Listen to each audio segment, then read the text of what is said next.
What's up, everybody, and welcome back to another episode of GG Gaming. I'm your host and player 1, Andrew, and with me is my co-host and player 2, Alpha Stoutland.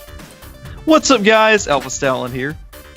Alrighty, so we have quite a bit to talk about, I suppose. Oh, yeah. I mean, I suppose we have some more Smash-related stuff to talk about, too. How is that not the case? Because Smash is coming up, and there's always speculation. You are not wrong.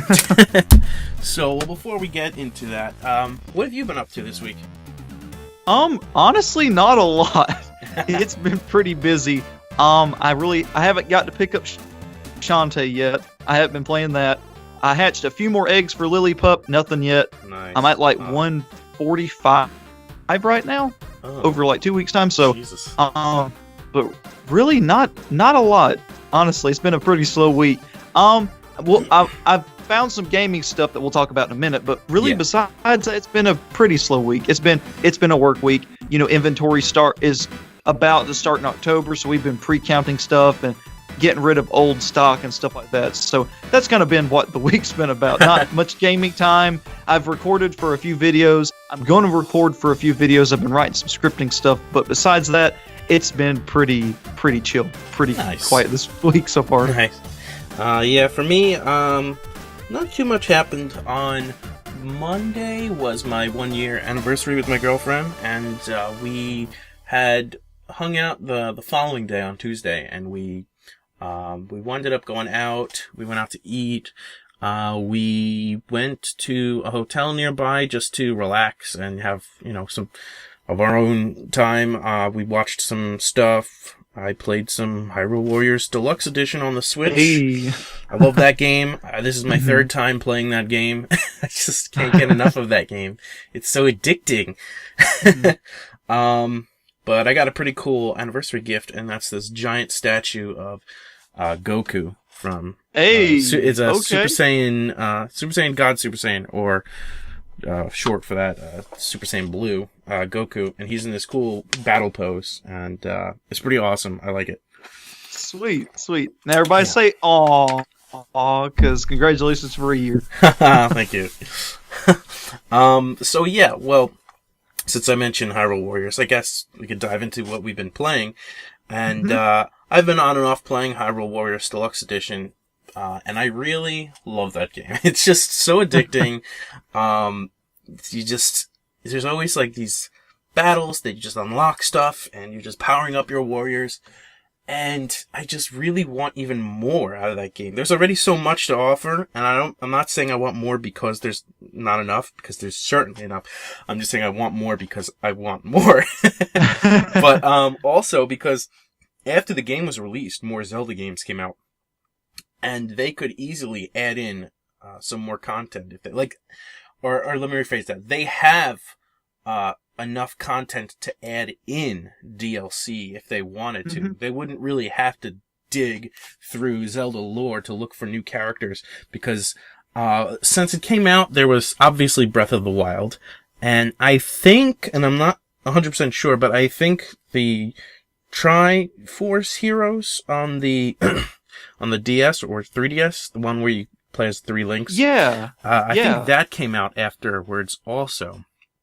Because I think the latest game that had come out before Hyrule Warriors, I believe it was A Link Between Worlds. So there's, off the top of my head, at least 2 other games, and that's the 2 I mentioned. Was there any others after that? I think the only things they released after that were remakes. Like the Majora's Mask remake, the Twilight Princess remake. The biggest one obviously was Breath of the Wild, but I can't really think of anything else besides ports and, like you said, the Triforce Heroes. But I mean, they already added Breath of the Wild, Link, and they could easily add some of the champions like Mifa and Rivali. What's his name? The bird. They have 4. They have 4 champions to choose from. They have. I believe there's a couple of other characters in the game as well. Calamity Ganon. Well, they have. They have the champions. So there's 4 characters from the past, but they also have their, not necessarily descendants, but kind of like the current, I suppose their current, not even incarnations. They're just other people that I guess are important or almost like warriors now. So for the Zora, you have Mifa's brother. I forget his name. It was like Saigon or I don't remember. Sidon, maybe? Prince Sidon. For the... Like Poseidon. That makes sense. Oh, hey! I never realized that. Oh, Hey. snap! For the Gerudo, you have, I think her name is Raiju, because she started as a leader young because her mother died. And then she has her right-hand woman, I guess, and I don't know her name. I forgot her name. It's been a while. Then you have, for the Gorons, he's a descendant of the Guardian, or not Guardian, the champion of the Gorons. And then you have, what am I missing? The Rito. I don't think he's a descendant, but he's just another warrior. But yeah, so that's about 8 characters right there you can pull from. Yeah. You can... like a big Breath of the Wild DLC pack, like... Yeah, and you can even add in a boss. You can add in any of... Well, technically the bosses in that game were the Calamity Ganon thingies. You could add in Calamity Ganon, but I don't think they would want to take the spotlight away from Ganon himself. Yeah. Has Hyrule Warriors incorporated what are they called? The Boko Goblins? Bokoblins? Yeah, they're these little annoying assholes. There are different colors of them to show different ranks. The silver ones being the strongest, and I think that goes for most of the enemies, if not all the enemies in that game. Okay. I'm just trying to think if there's a couple of other characters they could potentially draw from. Off the top of my head, I'm not sure, but there's probably some. Even if they choose some random ones, like in Twilight Princess, they took the Bug Princess, Agatha, and she was never like a warrior. So they can probably choose some characters that aren't really warriors.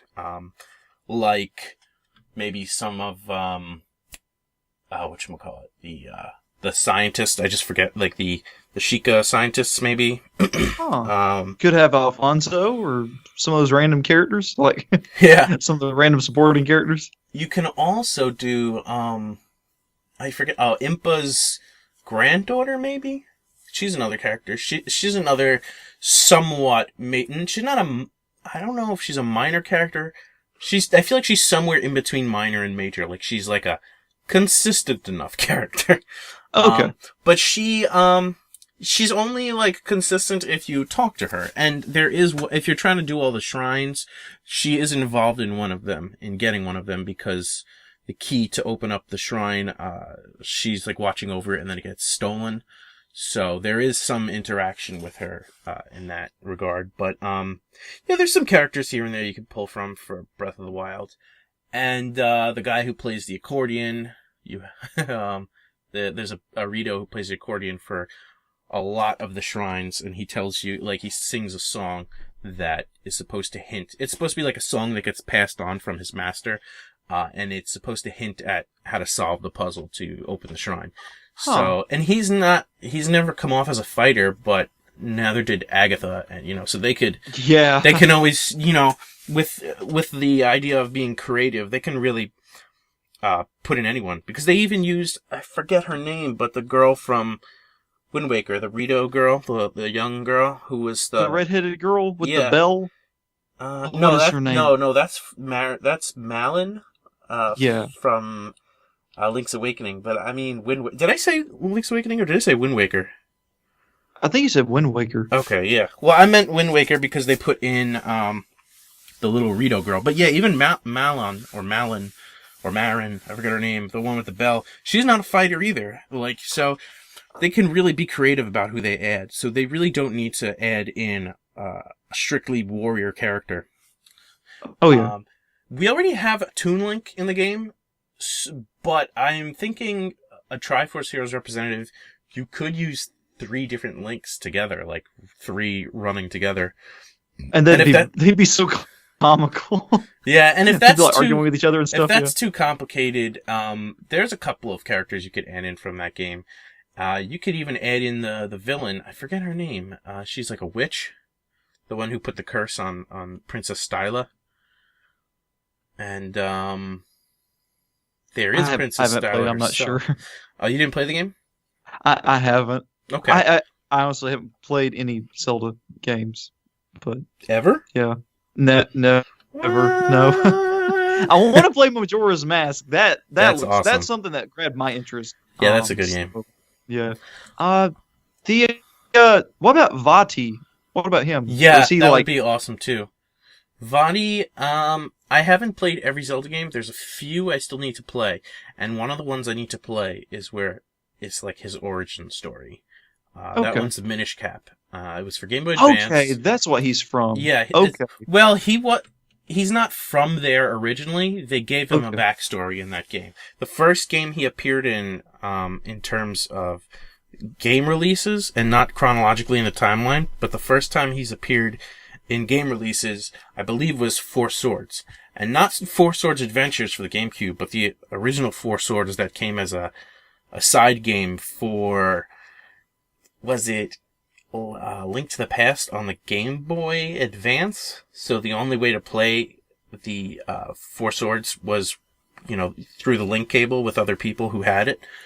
Oh. But Vadi was, he was an original villain, like, in terms of that was his first game appearance.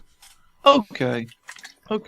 Yeah, and then after that, I think he appeared in Four Swords Adventures for the GameCube, which I need to play. And then Minish Cap, he was given a backstory, and chronologically, that's his first appearance in the timeline, which I also need to play. So I missed out on 2/3 of the games with Vadi. But, yeah, he's cool. He's a bit of a dick, as all the villains are. But, yeah, Vadi would be cool to see. He has a few different forms. Probably the most well-known is the monster one, like the giant floating eyeball. Oh, that's him? Yeah. Huh. I always thought he just looked kind of like a blue Toon Link. Yeah, that's like his initial form. Okay. Basically, his story is he steals some kind of hat, and something happens. I don't know what happens to him because I didn't play the game. I might have read it and forgot, but something happens where he transforms. He has like a few different forms, and then the final one is the one that you see, the giant purple floating eye with like the two, like the bat wings, and I don't know if he has a crown or not, but that's him now. Okay. Actually, I think after Hyrule Warriors, maybe Spirit Tracks came out too. I think so. Don't know. I think so. I know Phantom Hourglass got represented in the game, at the very least, as the name of the sword. I think there's a Phantom Sword for Toon Link as one of his weapons. But there's a weapon that he got later on as DLC, some kind of, I think, a sand wand. And I don't know if that's from Spirit Tracks or what that's from, because I didn't play Spirit Tracks. The only games I haven't played are Minish Cap, Four Swords Adventures, and Spirit Tracks. I think that's it. I'm trying to think. Yeah, I think that's the only games I missed out on playing. So, wow. Once I play those 3 games, I'll have played... Oh, and Skyward Sword. That's 4. Those are the 4 games. And I'm kind of holding off because I'm anticipating that we'll eventually get a remake of Skyward Sword on the Switch. So I don't want to buy it on the Wii at this point because I'm like, I think we're probably going to get that. They remade they remade / remastered Wind Waker on the Wii U. They did it with Twilight Princess on the... Was it on the Wii? Yeah, it was also on the Wii U. And so now I'm just kind of holding off to see, are we going to get Skyward Sword? So I hope we do because I didn't play it. Are you there? I am. I'm Okay. waiting. I'm just listening to you. I don't know anything about Legend of Zelda. Okay. World, so. Well, I wanted to double check because at one point you kept going in and out, so I want to make sure I didn't lose you. I wasn't like, I wasn't saying it, say something. I just wanted to make sure I didn't lose you. But, say something. We're losing. Say something.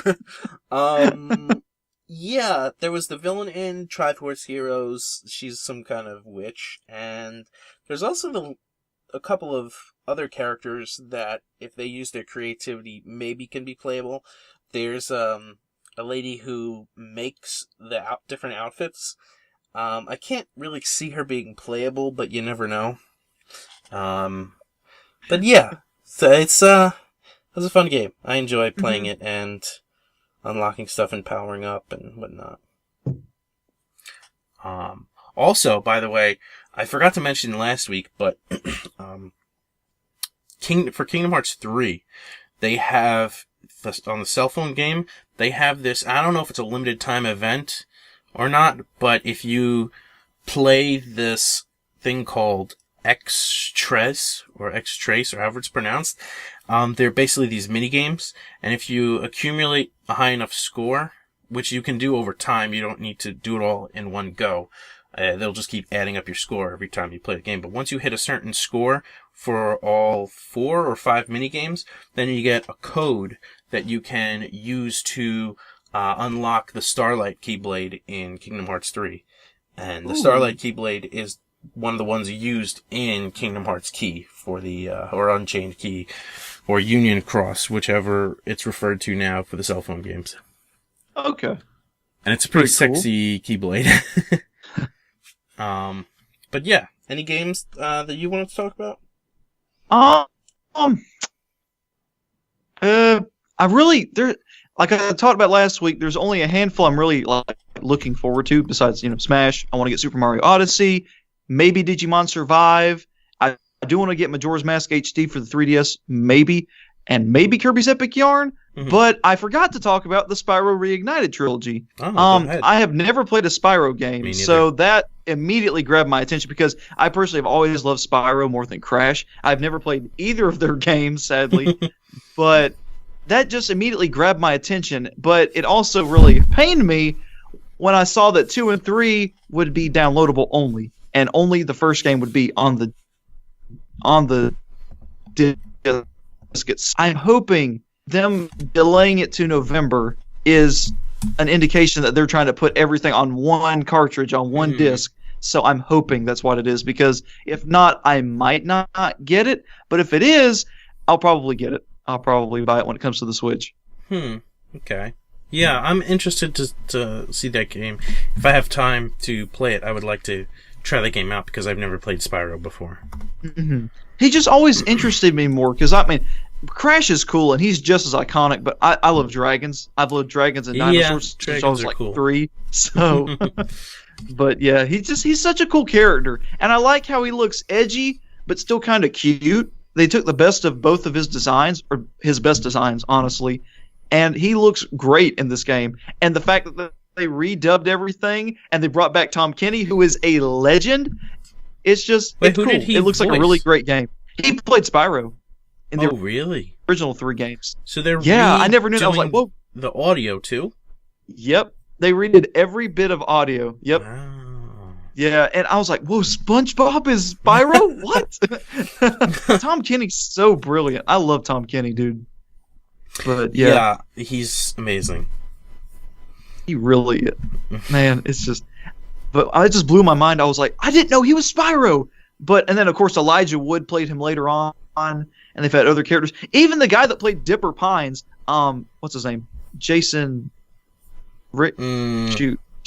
Know. He played him in the Skylanders animated series when he turned evil for an episode or something. I saw that on an ad on YouTube, and I was like, okay. Who was supposed to turn evil? It was Spyro turned evil for some Skylanders cartoon, and it was the guy that played Dipper Pines on Gravity Falls. Okay, I didn't watch Gravity Falls. Yeah. I want to. Oh, really? Okay. Yeah, I've never seen it. It's pretty good. And I always saw, images of the characters, and I always thought, this is interesting, and I know it's popular, so, maybe it'd be worth checking out.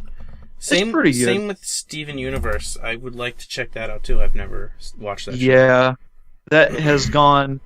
It hasn't gone as far down the rabbit hole as Adventure Time did, but it kind of got away from... It just got what? So it starts out really slow, just like Adventure Time did, but then it picks up the pace really quick and really steadily adds to the story. So I think you'd like it. If you like Adventure Time, you should like it. It's kind of... Yeah. It's not as nonsensical as Adventure Time, and it's more music-y, but it definitely is a good series. So I used to watch Adventure Time, too, and then at one point I stopped And I was just like, because the overall story was awesome, but it just kind of kept going nowhere, like one episode at a time. So I said to myself, I heard this show is ending, which it did ending, but I heard like a year or so ago that, it was going to be ending. So I was just like, you know what? I'm just going to wait for it to end and then just watch like all the episodes, which I have not started to do yet. But with the last one I left off was quite a while ago. It was around the time where Marceline, I think she gave up her vampire powers and then had to get them back. So that was the last big story thing I saw. Yeah, Adventure Time was one of those shows, if you missed an episode, you were lost the next episode. Like, you could not miss an episode. Really? I feel like it's the opposite. Or it turned into the opposite eventually. Oh, really? With, like, a bunch of just random episodes. That is true, yeah. Like, I was like, what is this? This isn't the show that I... But they would always have, like, little things that hinted towards something bigger happening in the background. Yeah. If you missed that little part, it was like, wait, this happened in this episode 3 episodes ago. So, like that's what I meant. Like, yeah, there were some random episodes, but everything weirdly tied together. And, like, there was always little hints and teases towards certain characters or certain future events happening. So it was, I don't know. I kind of lost interest in it just because it got so convoluted. But, I mean, I still like Finn and Jacob's characters. It just got really out there. So you winded up losing interest in Adventure Time? Yeah, I don't know. I liked the charm of it at first because it was just kind of goofy. They were just, acting crazy and stuff, and then it just got really, like, almost too heavy for my taste, and just so heavy so fast. It was like, whoa, Ice King's actually a dude, and then, well, obviously he's a dude, but, like, he's a dude that, like, is cursed by a magical crown and stuff, and then, whoa, Susan Strong, and then, like, Finn could be it was just so much at one time. I was like, that is just me. I mean, I know Adventure Time has a huge fan base and a huge following, but it just, I don't know. It lost me around the time that Finn's dad was confirmed and stuff. It just, I don't know. I just lost interest over time. It's just one of those shows I just couldn't hold on to. I lost interest over time, but I lost interest because it started going nowhere at some points. Like, those big episodes where you learned a lot of stuff, I was into because I liked how story-heavy they were. But the random episodes where it's just like, oh, so-and-so's doing this that has nothing to do with the overall story for this episode. James Baxter? they did that for like a handful of episodes, and I was just getting tired of it. Yeah. So, at one point, though, I was really into it back in the beginning. I was like, this show was so awesome. And I don't know what happened. I think Pendleton Ward, the guy who made it, I think he sold it. So I don't know if he still had anything to do with I don't know how involved he was after that. So that could be a contributing factor to why it declined. Yeah, just like SpongeBob. Just like when Steve Hillenburg sold it, it just... Did it? I didn't really... Well, he's back now, but... I only watched the first, couple of seasons of SpongeBob, so... Yeah, those are still the best. I don't care what anybody says. See, but in my case, I watched them because my younger sister, she was really young at the time, and so she got the season 1 or 2 DVD, and so she would just constantly rewatch the episodes. So of course I wound up seeing them, and I was like, okay, this is kind of funny. Yeah. And I just never really watched more because I never really watched Nickelodeon outside of Avatar: The Last Airbender. Oh, after the old days when they had the Nicktoons. But once all those shows kind of ended, I really didn't watch Nickelodeon much. So you never experienced the beauty and the wonder that is Danny Phantom? No. I think maybe I saw a couple episodes, but... Oh, dude. To me, if a show could rival SpongeBob, that was it. I love Danny Phantom. Oh my gosh. That was that. They had SpongeBob, My Life as a Teenage Robot, Danny Phantom, and just, that was my golden preteen years. I did like My Life as a Teenage Robot. Those shows you mentioned, I've seen a little bit here and there, but that was probably around the time I started watching less Nickelodeon. Okay. And so after those shows were gone, I don't even know what came out after that because I never watched them. Yeah, like Nickelodeon's lineup now is literally pitiful compared to what it used to be.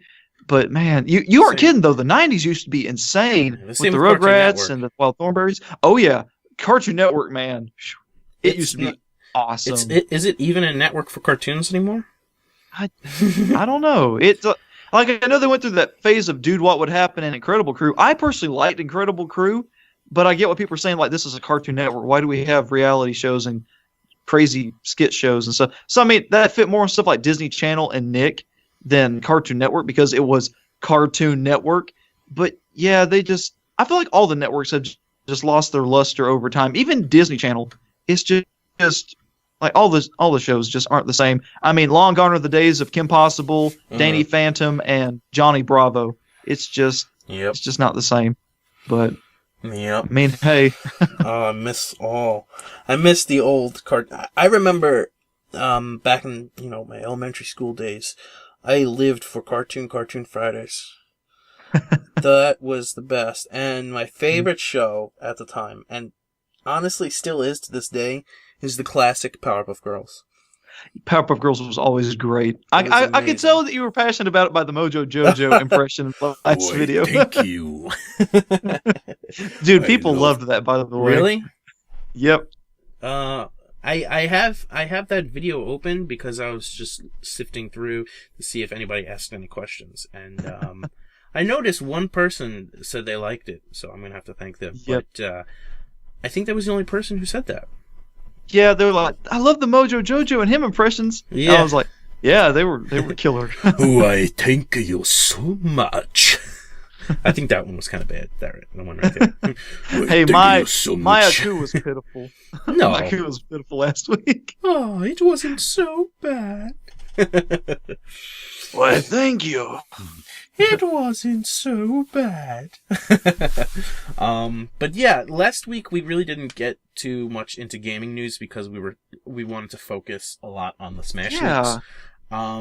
And we will talk some more Smash, but there was a couple of gaming news things that we wanted to discuss. And I know you mentioned this to me either earlier in the week or today, or at some point you mentioned it to me, and I agreed. We wanted to discuss this recent meme of Bowsette. Like, what do you think? What do you think of Bowsette? It's so weird. But it's such a cool idea. Like, okay, wait, hold on. Before we talk about it, I just want, in case nobody knows who Bowsette is, it's basically when they showed off in the latest Nintendo Direct the new Super Mario Bros. U Deluxe. One of the characters they added in was Toadette, and there's a power up she gets, which is a mushroom crown, I think, where it basically turns her into a pinched Super up crown. Yeah, turns her into a Princess Peach-esque Toadette. And so some guy, I forget his name, it was like AK something, he came up with a short comic strip of the end of Mario Odyssey where Peach turns down both Mario and Bowser, and then, Mario and Bowser are sulking together, and then Bowser pulls out the crown, and then the next panel you see is Mario walking with this Peach-esque Bowser, and then Peach and Luigi are playing tennis in the background, and Peach just has this face of like, oh my god. So that's what started the meme. I only just found out today how it got started. I wasn't actually searching for how it got started. I just came across a video of how it got started, and I thought, I should check this out so I know where it originated from. So that's where the idea of Bowsette came from, which technically it should be more like Peach Bowser because the name for when Toadette wears it is Peachette, so it should be like Peach Bowser. But anyway, the community seems to like the name Bowsette. So yeah, now that I explained that, you like it? It's at first I was like, why is this a thing? And like, it's so bizarre, and it's like, dude, Bowser should not be a sexually attractive woman. But it works. Like some of the like there's like two renders that I really like. There's one where Bowsette has like her arms like rawr, almost like Tiki did in Fire Emblem Warriors. where she's just like, "Rawr, oh, what? Oh, just kidding." It's almost like that pose. It's like trying to be menacing, but it's not because it's Peach with horns. And there's a couple other ones that look really. Most of them are just so NSFW. It's not even funny, and I'm just like, no, please don't. I can see Nintendo pulling a backwards thing where Peach gets some kind of Bowser hat. Yeah, that's what I was thinking too. I was like, it would make more sense for her to do that. Just like a Mario with the Tanuki suit or the frog suit. She could pick up like a Spike Koopa shell and turn into that. I mean, it's a cool idea to start with. And I saw, I think his name is Swanky Box, talked about why it could be canon, because then he brought up Super Mario Odyssey and how Mario is able to capture people with Cappy, and how if Bowser got his hands on that, he could capture Peach. And just like people like the dinosaur and the Goombas take on Mario's traits, like his mustache and his hat, then Bowsette could be the result of Bowser capturing Peach with the cap.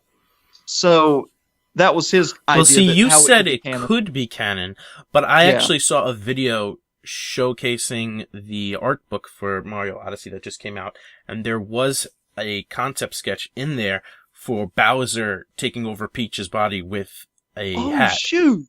So this was like just shown today, maybe. And it's basically Peach. She has red hair. I can't remember. She might have horns. But you know, it didn't look exactly like this Bowsette that's going around. Yeah. It was like a Peach with red hair. I think she had horns. And that was pretty much it. Her dress was green. I mean, it never made it in, but I thought, this is awesome.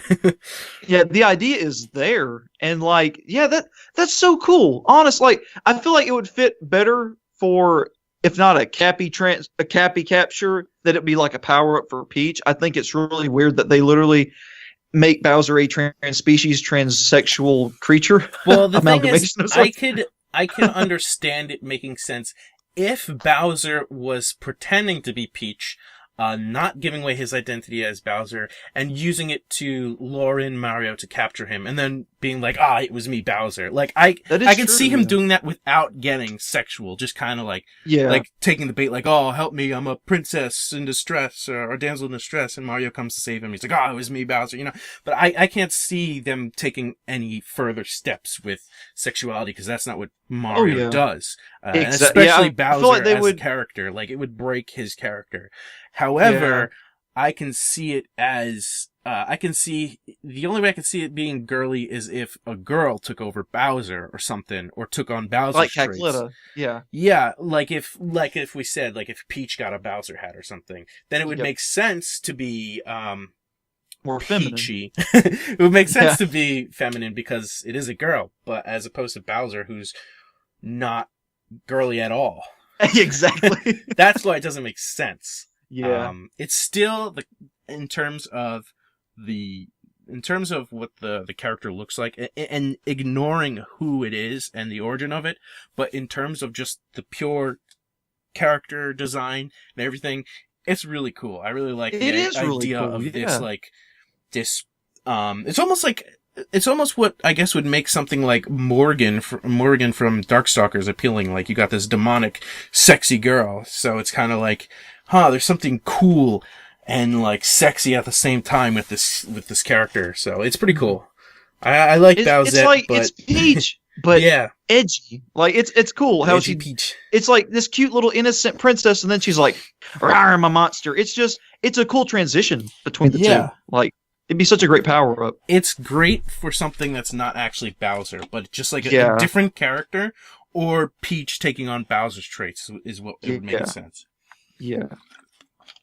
Okay. And something else I wanted to bring up last week that I didn't, because we were talking about Smash.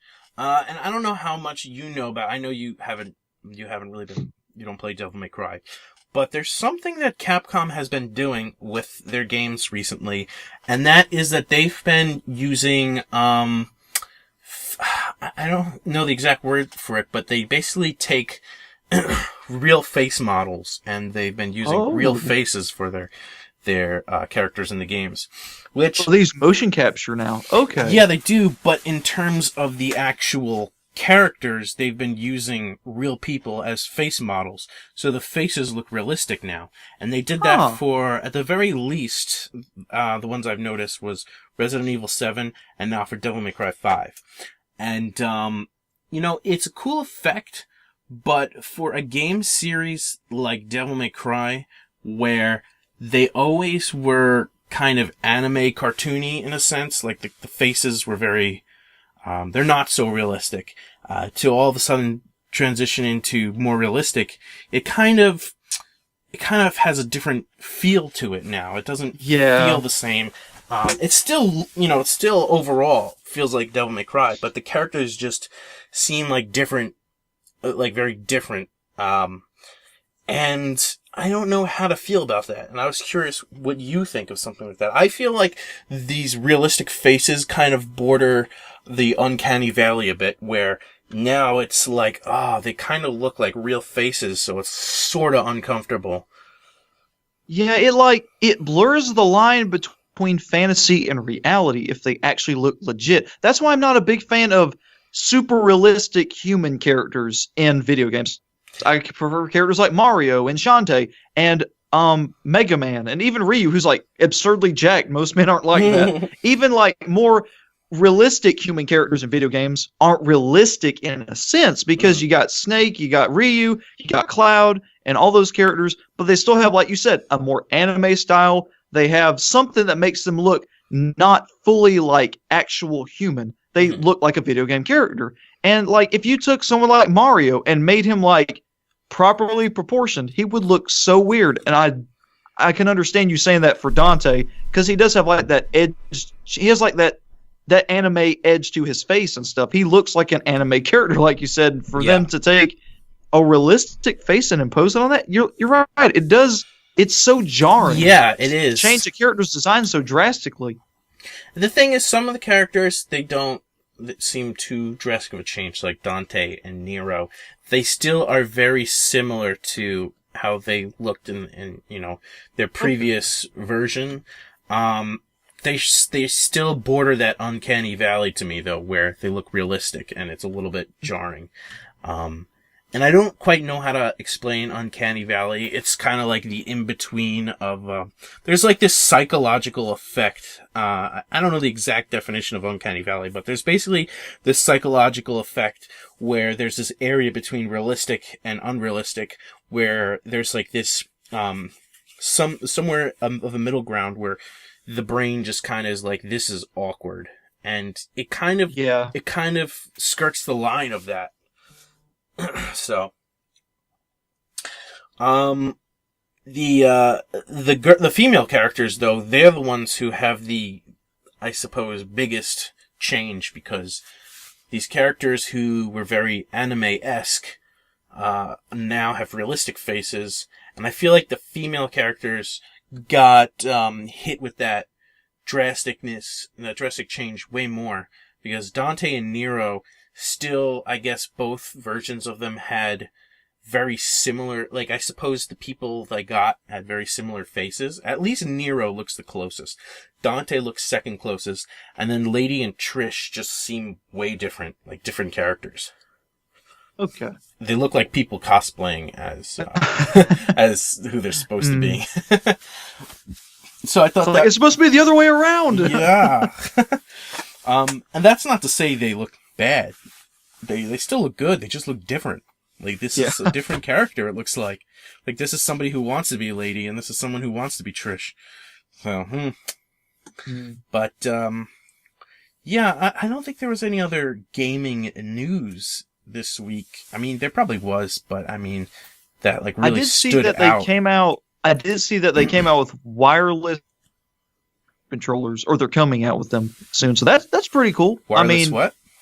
Wireless GameCube controllers. Okay.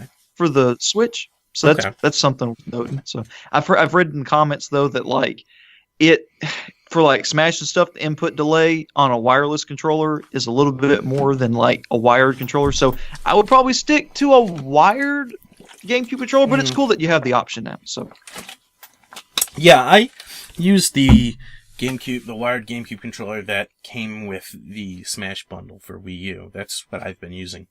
Okay. And it works fine on the Wii U. We'll see what happens with the Switch. Yeah, and I've heard it needs like a special little USB port to plug the GameCube controllers into. So that's a thing. Yeah, it has a special adapter that you have to buy separate. You can't just plug it into the Switch. Wait, so the GameCube adapter that came with the Wii U, you can't use that one? Oh, that one, it might work. I didn't know you had... Okay, I thought it was already built into the Wii U to have an adapter, but okay. No. You might be able to use that one. So the new one coming out, I guess it's gonna come out the same day or something. Like, I didn't actually see any advertisements for the new GameCube adapter for the Switch. Yeah, I haven't seen any either. I just saw the wireless controller thing on Nintendo Wire, and I was like, "Oh, that'd be cool to talk about." So I just watched the video literally before we recorded. So, yeah. But apparently it's got Bluetooth and stuff, so that's pretty cool. But you can't scan your amiibo on it, so that's a bummer because it's not like an official Nintendo controller. So it's like a third party confirmed. Do you think you would be able to use it for like playing computer games if it has Bluetooth on it? Like if someone wants to play Steam, like can you use that for Steam? That is a good question. I don't. Do they have Bluetooth on a computer? I think so. That's how that's how my iMac recognizes the mouse. Through Bluetooth. Maybe so. Only time will tell on that one. I'm unsure about that. That'd be cool. Yeah. So, other than that, something that just came. Oh, you go ahead. I was gonna say something came to mind where I was watching, and this is probably gonna transition into the Smash talk. So if you wanted to mention your thing first. What I'm about to say is going to transition to Smash. Okay, perfect. You go ahead. So what I was going to say was I was watching all these recent discussions of leaks and the ones from credible sources, and they're talking about how there's one more Square rep, and I was watching the video last night. Papagenos was talking about certain overlapping, certain quote-unquote leakers overlapping info where Virgiben and someone else was talking about one more Square rep and talking about how since Square is very strict about letting information out, apparently, I believe Virgiben had said that they gave certain teams within their company knowledge of a completely different Square Enix character that's going to be in the game. So, and they did that to kind of keep track of whichever one gets out, they know which team leaked it. So the reason Virgiben doesn't want to say, like, he said that he has, I think, a list of some of the names, but he doesn't want to say them because jobs are on the line. So he's just not going to talk about who it is. But he says there's one Square rep. Okay, and I saw that video too. I didn't know what he meant by that. I'm glad you cleared that up. Been my that makes sense. Interpretation. I'm assuming that's it. But yeah, from what I understood, Square gave different teams within its company, different names, and that's how they're keeping track of who gets, whichever one gets leaked. They know which team leaked it, so they can narrow it down. Not to mention, I think he said the way he explained it was, Square will just kind of fire anybody to set an example. Yeah. So even people who, I guess that, if that's true, then people who were, they did their job and they didn't leak anything could potentially get fired. So I think that that's definitely a good call on Virgiben's part not to leak the names he said, because people's jobs are riding on that. And at least he's not selfish enough to just want some acclaim and be like, oh, I guess Sora, I guess Gino. Yeah. So, yeah. But what Go ahead. I was going to say, what I wanted to add on to that was, if it's true that there's one more Square, or just one more Square character, because we have Cloud, that doesn't necessarily mean we can't get Gino and Sora, because technically Sora is a Disney character. Mm-hmm. So it's possible we still could get Sora and Gino and still only have one more Square rep. Oh yeah, and And it's funny because Sora is literally the only Disney character that could ever get into Smash. Like, Yeah. literally, popularity-wise, moveset-wise, and being a video game character. And, I've already talked about how Sora is, like, my number one right beside Shantae. Mhm. So, of course, I want him. I want Geno for the fans that have wanted him since Melee, but I want Sora personally so much more. Like, Geno's cool. And he has history with the Smash fans, but I'm telling you, man, Sora... Who do you want more, Sora or Shantae? Don't do based this to on me. evidence, and based on her overall likelihood, and based on me wanting to be right about her likelihood because of all the evidence, I definitely want Shantae. As base roster, obviously. But as far as overall... DLC, I'm sure he's going to be DLC as Sora. Like, like they're literally side by side, dude. It's so hard to pick. At this point, like Sora is like the pipe dream that's coming true. So, I honestly, I do kind of want Shantae a little bit more because, you know, you guys have wanted her for so long, and Way Forward poured so much for so many years into her. Like, Kingdom Hearts is just a big franchise because it's Square Enix and Disney. It's huge. Way Forward is a story of struggle. I think Nomura did a really good job at the story, and a lot of people make fun of the story for Kingdom Hearts, saying it's overly convoluted. Regardless that's true or not, it's still very enjoyable. Oh, yeah, and I mean, I didn't mean it like that, saying, oh, that's the only reason it's successful, because the story is great, the characters are great, but it was a winner from the beginning because it's Square Enix and Disney, two of the biggest names in entertainment and gaming, respectively. But I feel like Shantae would be such a bigger impact in Smash because Way Forward struggled for years to get her in the limelight, and now they finally have her.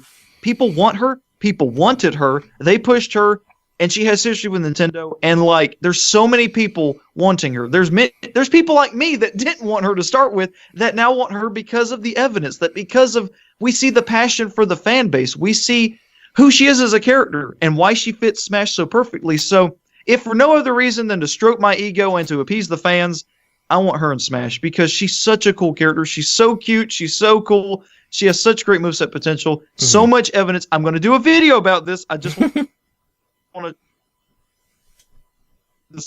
I will do, like, one final Shantae video talking about every last bit of evidence for her. And we'll get to one of those in just a moment. Exactly. Because there's more coming out each and every day, and I love it. I'm like, when is she coming? When is she coming?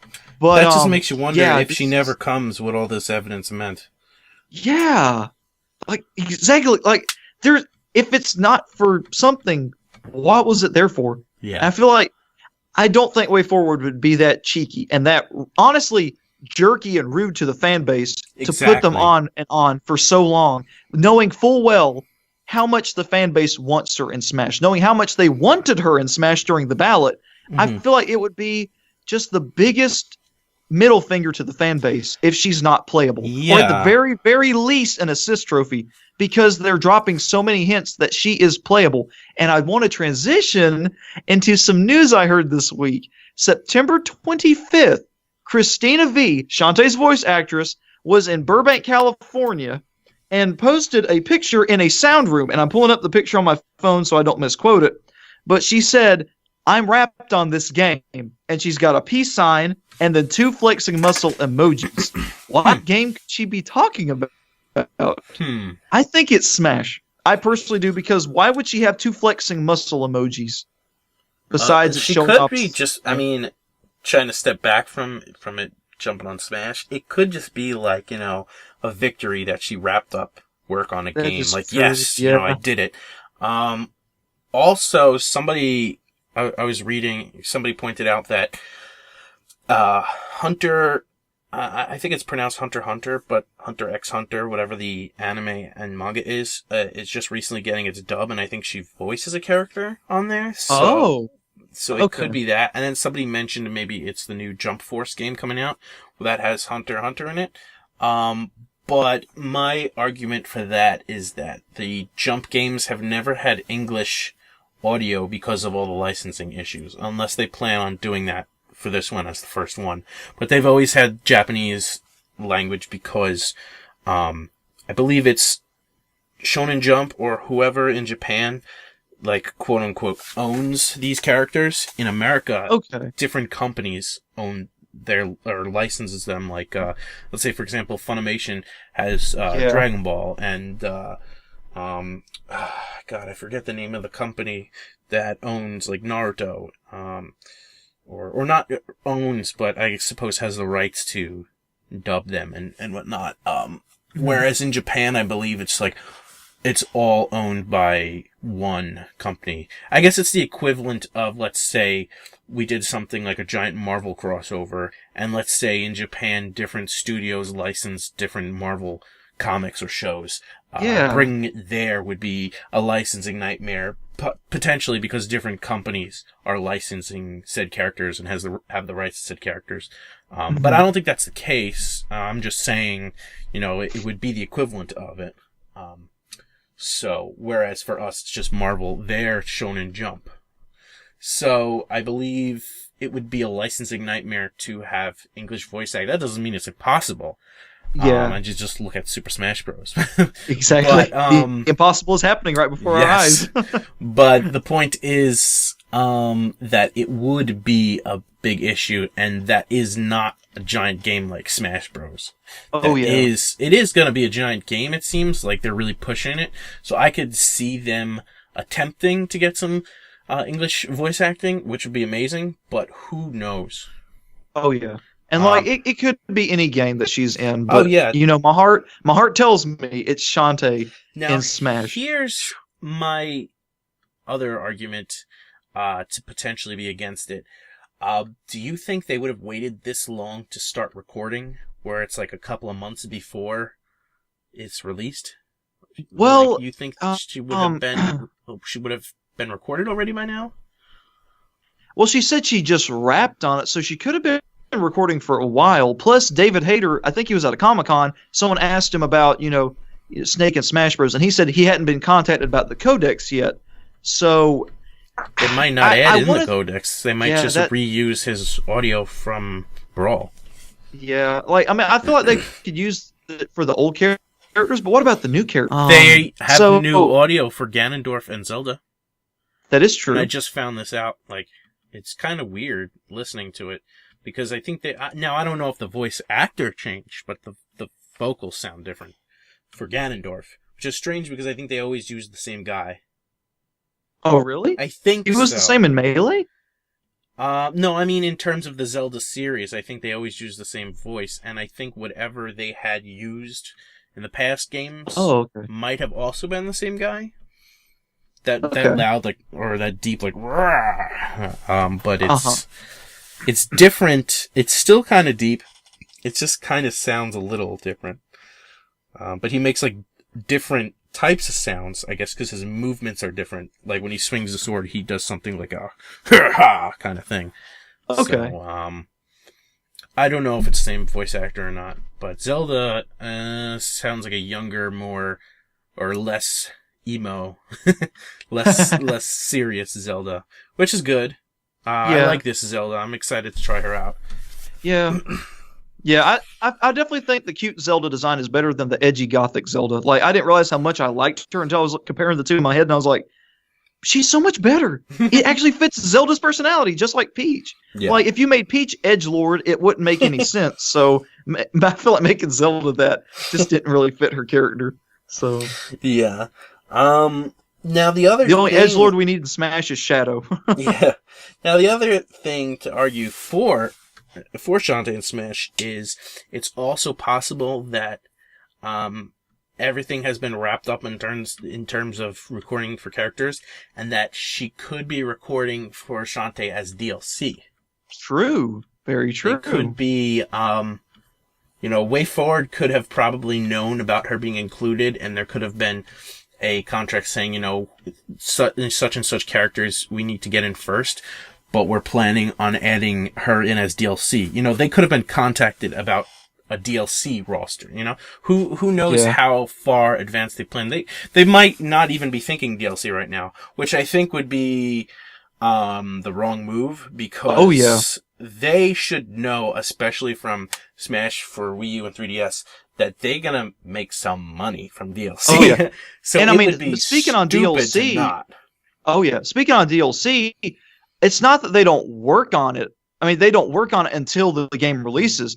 But I'm sure they've thought about characters to add like Sora, Shantae, Banjo and Kazooie, and all these other big IP characters. Because I feel like the base roster needs to be primarily third party. Like Simon and Richter make sense because of their history with Nintendo. Mhm. But I feel like the first parties need to take up most of the base roster and then blow us out of the water with the third party reps in DLC. So that is a good point that she might be doing DLC. She could be our first DLC pick. Who knows, dude? Yeah. That would be so fire. Holy cow.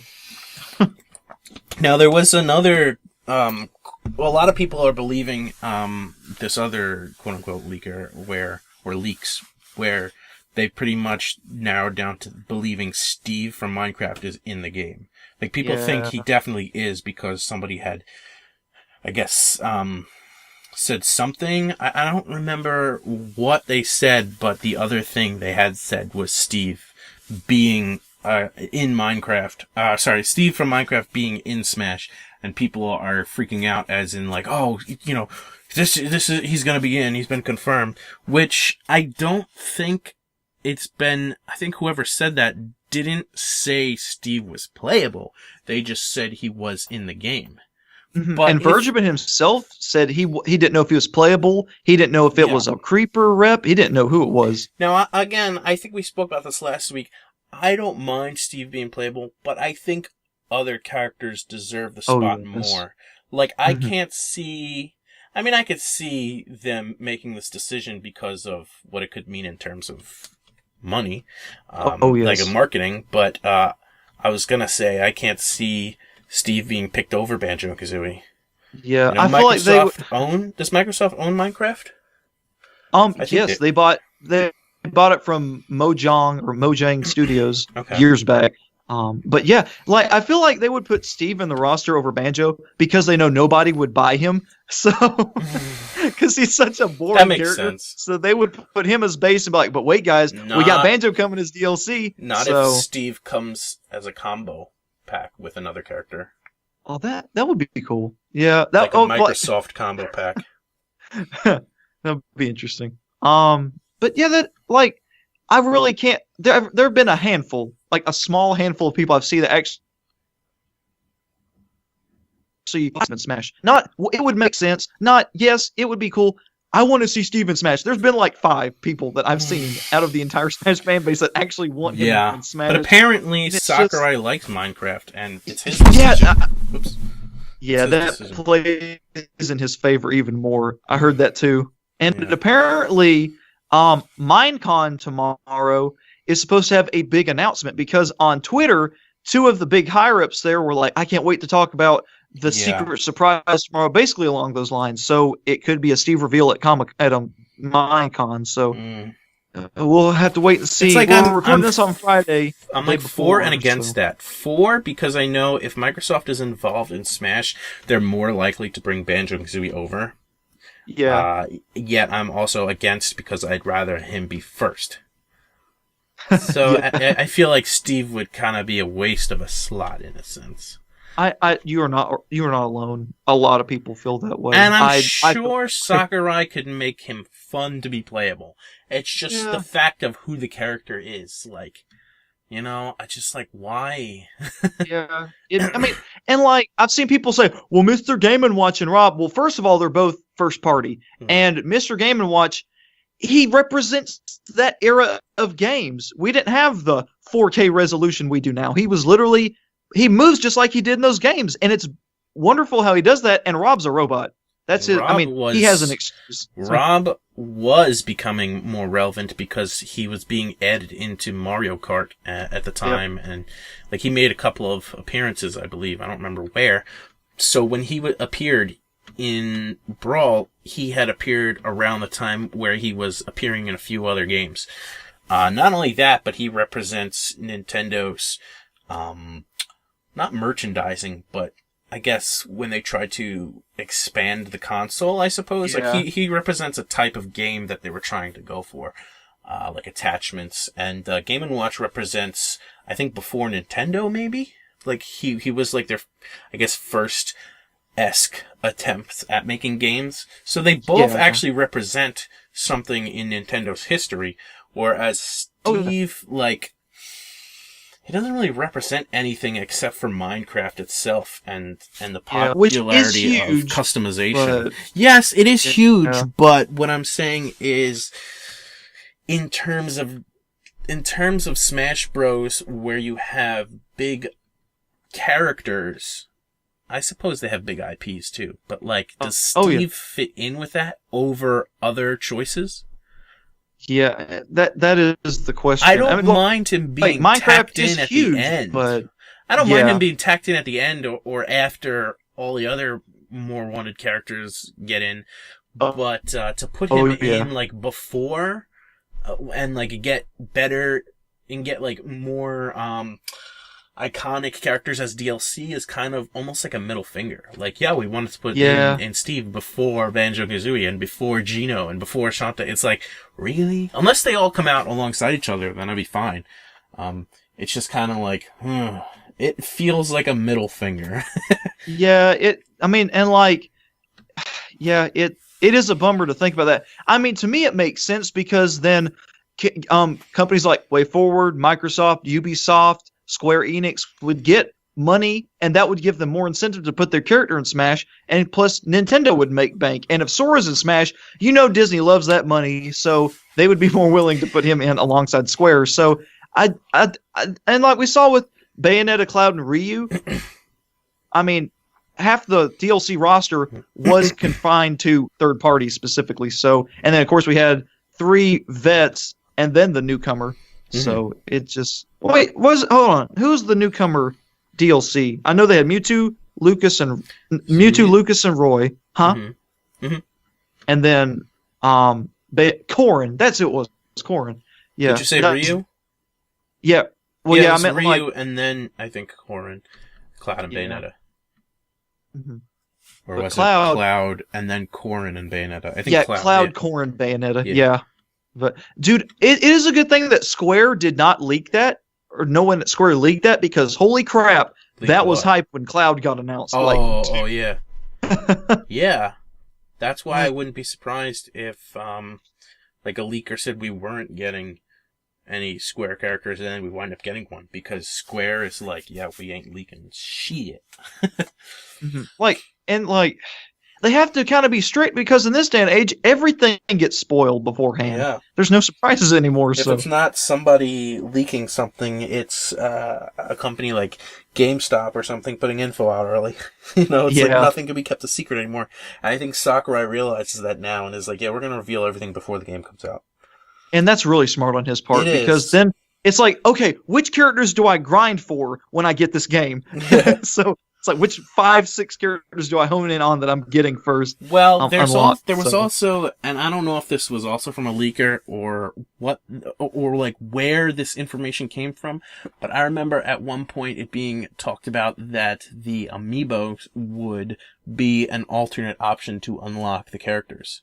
Yeah, I've heard that. And if you're like me and you have every freaking Smash amiibo, then you could potentially unlock the entire roster right away. However, I think I would like to try to unlock them in-game first. And if for some reason I was really stuck on 1 or 2, I'd just be you know what, I got this. But it's I would really looks at wall. I would really like to unlock them in the game, because it would give me almost a reason to really play for it. But it makes it more would have the option. Fun. Yeah, I would have the option if I really got stuck, or if there was an unlock requirement that was kind of ridiculous, which apparently they're making it easy, not maybe easier, but they're streamlining the unlocking process. But if we had something where in Melee, it's play for 1,000 hours, something unlock Mewtwo or something else, I'd be yep, amiibo. I'm not gonna just keep my system on for days. It's no slap. It's this isn't something that I can actively pursue while playing. This is just leaving my system on. Yes, that something like that I can see. Yep, amiibo unlock. But the actual playable waste unlock, I would probably aim for. Oh yeah. Unless for some reason it was extreme difficulty, no no dying, I'd be like, yeah, screw that. I don't think so. I mean, I would probably attempt it once, and then after losing would be like, yeah, I didn't think so. And then just, like, amiibo. I think there was something else I was gonna say, and I don't remember what, and now I'm like, ugh.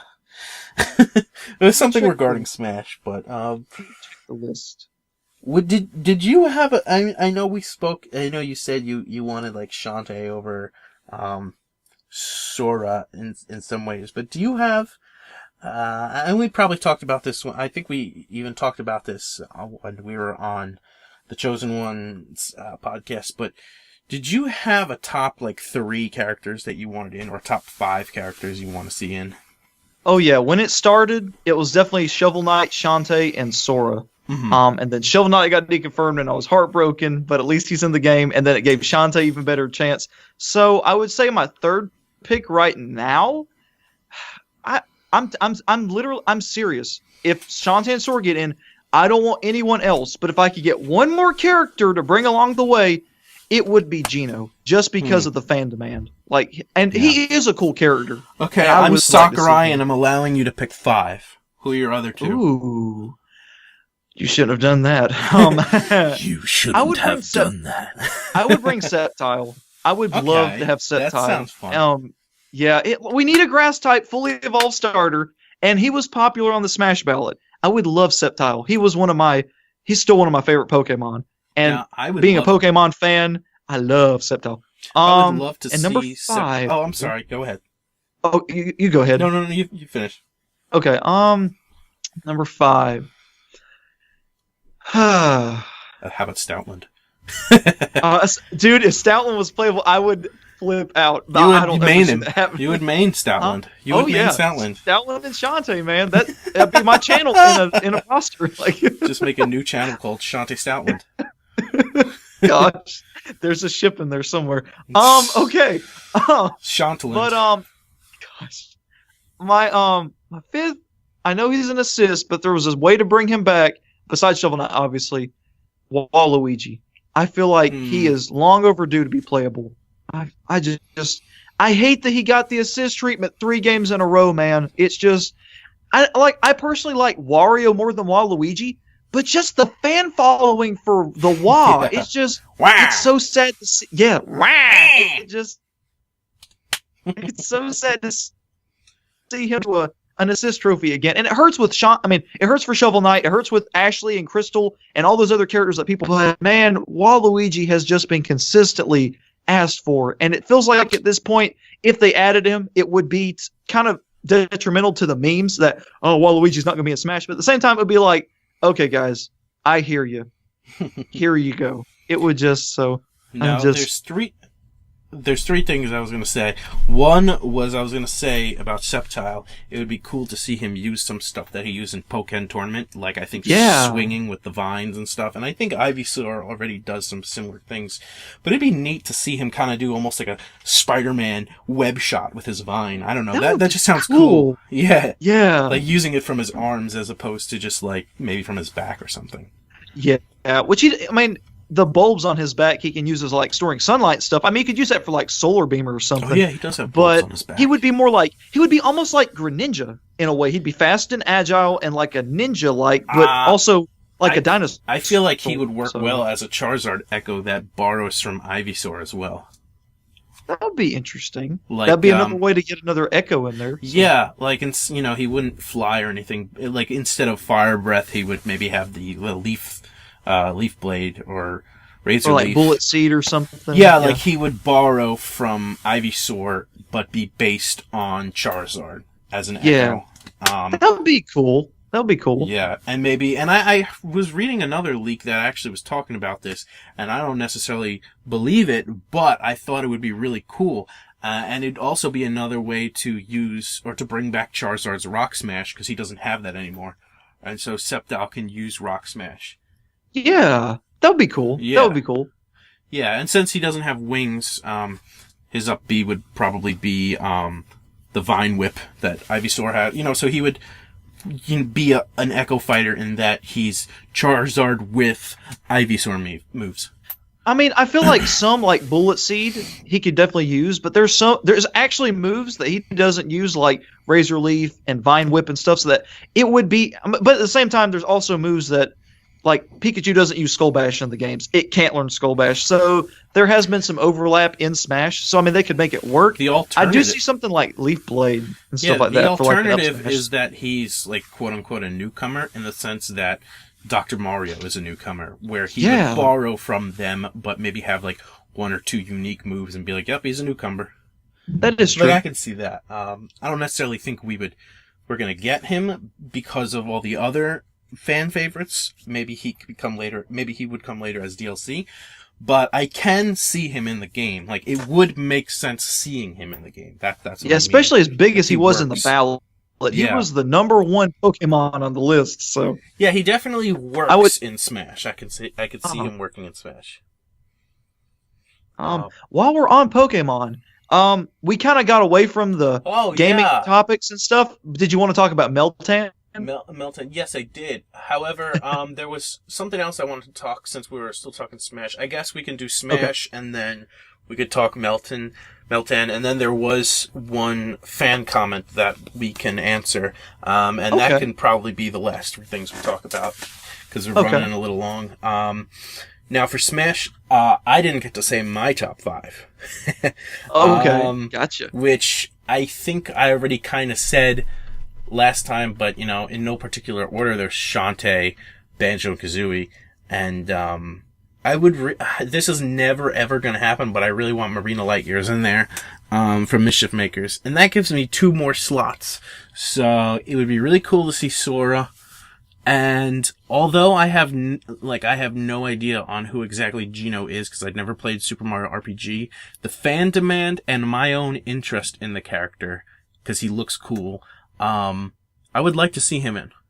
He does seem like a cool character. I've heard a couple people talk about Marina. I remember you mentioning her in the Chosen chat. Mm-hmm. So like, explain to me, because I've seen some thumbnails since then talking about Mischief Makers. Who is Marina? What is Mischief Makers? So basically, Mischief Makers is a game. It takes place on a completely different planet. You're basically a poor man's Dr. Light and Mega Man. Marina Liteyears is a robot created by Professor. It's been so long. What was his name? Like Leo or I don't know. I feel terrible that I forgot his name. But and you call yourself Mischief? Yeah, because I think they usually just call him Professor. Okay. But he does have a name, and that's why I feel bad. But and I might be mixing him up with his brother, who is a villain in the game. But basically, he has a spaceship. The spaceship is basically a flying house, which is really funny. And they fly to this planet called the planet Clancer, like Clancer, where there's all these weird. If you ever see the pictures, they have like that. The face looks very reminiscent of the Scream mask, except it's not as scary. It's just like almost kind of silly looking. But they're these creatures that they're called the Clancers, and I believe the villain of the series is basically, and I don't know exactly why. I forget the exact reasonings behind it, everything, because it's been so long. But he kidnaps the professor, and I think he wants to do something. I guess just be villainous, right? So he's basically, I don't know if he's on Planet Clancer, but he has, he keeps hiring people to kidnap him, the professor, and then Marina has to go after and save him. So I think they're either called areas or levels, but you basically have like almost kind of a timeline-esque where it's like level 1, level 2, level 3, level 4, and it's like this horizontal line across the screen, and when you get to the end, it almost like a page turn goes to the next line, and those are your quote unquote like worlds. So basically, this villain has this team called the Beast Sector. They're like these 3, I don't know if they're mercenaries, but they work for him. And each of 3 of the worlds focus on them as the main villain kidnapping, not main villain, but the big bad, kidnapping the professor and you going after them. The first one is somebody else. and I don't exactly know where he falls in. I guess he's just a hired goon. And then the last world is a mix of one of those final 3 guys and just finishing up the game. So there's like 5 major worlds. But it's just this journey through on this planet continuously, because every time you beat a boss for that world, you save the professor, and then the next world, the first area starts off, he gets kidnapped again. So he's just constantly getting kidnapped. And kind of like Tawna and Crash Bandicoot. Yeah, he just keeps getting kidnapped, and then at the end of the game, you have to collect. Like if you find a gold gem in every level, the last quote unquote level is basically a cutscene that counts down the gold gems you got, and when it hits 0, then the cutscene ends. So in order to get the true ending, you have to get all the gold gems, which is annoying but also interesting. So basically at the end of it, and this is such an old game, I don't really think this is really spoiler territory, but basically at the end of the game, she with the Beast Tector, they're like these robots, robot people, and I think they used to be human. So, like, somebody comes along, and he's like, oh, revert you to your human form again. They're like, oh, wow, it's been so long, I don't even remember being human. And so the 3 Beast Tector guys turn back to human. So this is the first time you see them as humans in the ending. And at the very end, he approaches Marina. He goes, oh, would you like to be human too? And she's like, oh, wow, really? So he winds up turning her into a human. So if they ever did a sequel, I don't know if they would retcon that or what, but, Marina's just a really cool character, and a lot of the gameplay in that game is focused on grabbing and shaking. So, you can change the effect of something by shaking it. For example, one of the bosses will throw a missile, shoot a missile, and you can grab the missile and you have to throw it back, but you can shake the missile and it makes it bigger and it'll do more damage. Ooh. So shaking things, like, everything is like based on shaking in that game. And it's like, there's really no games based on shaking, except for maybe WarioWare Shake It or something. I haven't played that, Wario Land with the Shake It, but I'm assuming there's shaking involved in the Shake It game. But, like, there are these items, I think they're called clan balls, where they're just floating balls that you grab onto, and like, you do the throw animation in order to like launch yourself over to another area, so like you can jump from clan ball to clan ball, and it's all about shaking. If you shake them, sometimes an item will fall out of them. It's just, a lot of the game is grabbing and shaking. And she also has this dash, and you can just, if you get good enough, you can just like, dash and skim through everything, and it's so much fun. And she's such a she's such a likable character in terms of, honestly, she reminds me a lot of Shantae. She has a very Shantae personality. Wow, I didn't realize that. Maybe that's why I like her so much. Both of them. They're basically they're almost the same character. So she's like a sassy but sweet girl. Yeah, she is. Okay. Wow, huh. Wow, I just realized that. Wow. Wow. Wow. Wow. Again with the memes. Yeah. Wow. So yeah, that's Mischief Makers in a nutshell. And, it's just so much fun, that game. I can't believe it didn't do, I don't know if it did well or not, but I can't believe it just stopped after the first game. Like, I can see them bringing it as a port to the Switch on like whatever eShop whatever virtual console they wind up making, but who knows if they ever will. I would love to see that game make a return. I would take it exactly as a port. It was that good. Oh, wow. So it was an NES era game. N64. N64. Okay. So was it a Nintendo IP? No, it was made by, I think, Treasure. Okay. It was Treasure, and I think maybe Enix at the time published it. I don't know the exact who owns what, but I think I want to look this up now. Mischief Makers. She could be our Square Enix rep. That would be amazing. And retro rep at the same time. In Japan, it was called. I always know the name of this until right now. It's something Troublemaker. I think Yuki Troublemakers, but I want to make sure I get that actually right and not just say that. And of course, I can't find it. I'm looking at the Wikipedia article. Yeah, it was an okay, the developer was Treasure. The publisher in Japan was Enix, and the publisher in America and Europe was Nintendo. So I guess the developer is the one who owns it? Okay. Is that right? Way Forward is the Shantae developer, right? I would say the developer, because they're the creator of the game, so yeah, I would say they own it. I think Capcom published the first Shantae game, but they don't own it. Exactly. Yeah, they just like Nintendo publishes it now, and they don't own her, but she's known for her being on Nintendo. So I thought that's just the latest game was on publishing just kind of is who you're tied to, I guess. Who you're like Chief isn't owned by Microsoft, but he's tied to them because he's a Microsoft exclusive. So okay, something like that. I don't think he's owned by Microsoft. I don't think they worked on many titles based on licenses. Okay, so yeah, Treasure, I remember seeing them a lot in the old days. I don't really see them much now. Yeah, I've never heard of them. Really? I haven't. What other games did they do? Let's see. Gunstar Heroes. McDonald's Treasure Land Adventure. I loved that game as a kid. Dynamite Heady. I remember him. Let's see if there's any others that really stick out. Ikaruga. Tiny Toon Adventures. Buster's Bad Dream. I don't know that one. I know Konami made Tiny Toon Adventures Buster's Hidden Treasure, and that game is amazing. Okay. I mean, I think it's amazing. I love that game on Sega Genesis.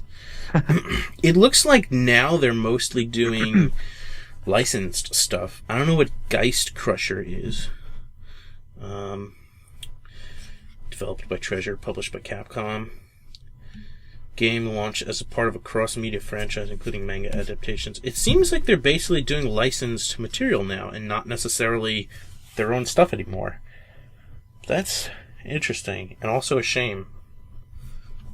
Man. But anyway, Mischief Makers came out June 27th, 1977. That's when it was released. Okay. And it was 1997, you mean? Yeah, is that... You said 1970. I was like, whoa, 1997. Okay. Yeah, it came out before the N64. Yeah, it was way ahead of its time. Yeah. I went on a little Mischief Makers tangent there, but I was talking about my top 5 characters. I said, in no particular order, it was Shantae, Banjo-Kazooie, Sora, Marina Liteyears, and Gino. And yeah, I said Gino, but then I forgot how I wanted Skull Kid too. Yeah, Skull Kid would be so rad. He just okay. Man. Considering Marina is never going to be in, I would say if I had to pick out of the popular choices, I would also pick Skull Kid. But my personal choices makes it a bit difficult. I guess I might have to replace Gino for Marina only because I have more attachment to those characters. Yeah. But, which that's how it is for everybody that's a Smash fan, though. So hey. However, if I could pick 6, then I would throw Gino in. If I got those 5, I'd be like, wow, this is my game. Yeah. Like there's so many I have already, like Mewtwo and Duck Hunt and Pac-Man. There's like Little Mac. There's so many characters that I have, like that I may not have personal. Like Mewtwo, I do because I'm a huge Pokemon fan, and Mewtwo is my boy, and he has been since I was like 5. So characters like that, I have that bond with, and characters like Mario, Donkey Kong, Pac-Man, they're icons, and I love them. But there's other characters that I'm getting bonds with now, like Shantae, and obviously I have a bond with Sora because I'm a big Kingdom Hearts fan. Yes. So we shouldn't apologize for being biased because we like the characters we like, as long as you're not asking for like Sans and Goku and Shrek and. I mean, we talked about Goku last time, but like or Steve, outlandish characters like Steve, exactly, yeah. A lot of people and he's also a possibility, and it scares me. Huh? A lot of people also think Dante would be in, or they used to think he would be in. Yeah, because there's something about it. I don't remember exactly what. His the Devil May Cry 5 producer kind of deconfirmed him. Yeah. But, I think he said something about him being in Smash. I don't know if he was joking or if he said he would like to see him or what the exact context was. But when people said that, or when he said that, people were like, oh my god, Dante's in Smash? So that's how that came about. So he killed it before it got anywhere. He's like, no, I was just kidding. It He's took not like Smash, please don't sue me, Nintendo. It took like a few weeks or a month or so, maybe like about a month before somebody asked him in an interview, and he just flat out was like, no. Which also, if that's true, makes me think even more so that Shantae could be in Smash, because they never flat out said no. That is true. If they wanted to just kill it before the backlash they'll eventually get, or they would they would say no, she's not in. But the fact that they haven't said no, on top of all the other quote-unquote evidence, it's like she has to be in this game in one way or another. And even Shovel Knight, Yacht Club Games was silent, too. But at the same time, they didn't make a whole story mode that teased Super Smash Brothers like WayForward has. Like, WayForward's been, like, trying to get you subconsciously hyped for Shantae. And people are picking up on it, so it's not so subconscious. Yeah, and I feel like WayForward did that with Sakurai's blessing, and Sakurai, maybe the Executor Tree tweet sort of hints at Shantae Nab. I feel like he's letting them do that. Like, only the real Shantae fans will get the references. Only people that are very keenly aware of Shantae's history will get stuff like this. So I feel like he's doing that just to get specifically Shantae fans hyped, and then it makes all the non-Shantae fans like, man, y'all a bunch of nutcases. She ain't happy. Yeah, that Executor picture was like totally a Shantae. Like, if it was not a Shantae hint, then it was a huge coincidence, because she was on some kind of Kong and Bayonetta of all characters. Yeah, it was first of all, it was like some kind of, I think, WarioWare minigame that like had Shantae's monkey transformation as a cameo, and it had something to do with palm trees or that type of tree. She's climbing a palm tree, which matches Executor, the monkey.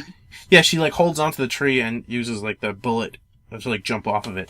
And not only do we see Diddy Kong, a monkey, on one side of Executor, but on the other side we have Bayonetta, who not only is and maybe this part doesn't really matter, being like a sexy female, but the main part is her ability to use her hair.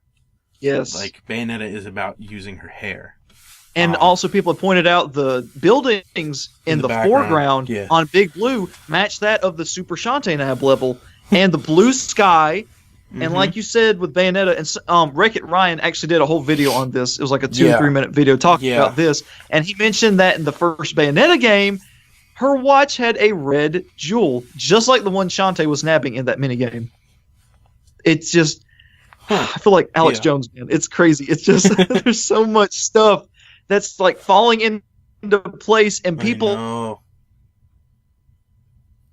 are, it's like ain't got no chance because Shovel Knight ain't in. It's just, they're so close-minded to the fact that she is a very likely character. I feel like some of that is just coming from teasing, like just people being dicks. Like, oh, yeah, she can't maybe so. Like, this is what I heard, so I'm going to tease you about it because I don't really care if Shantae gets in one way or another.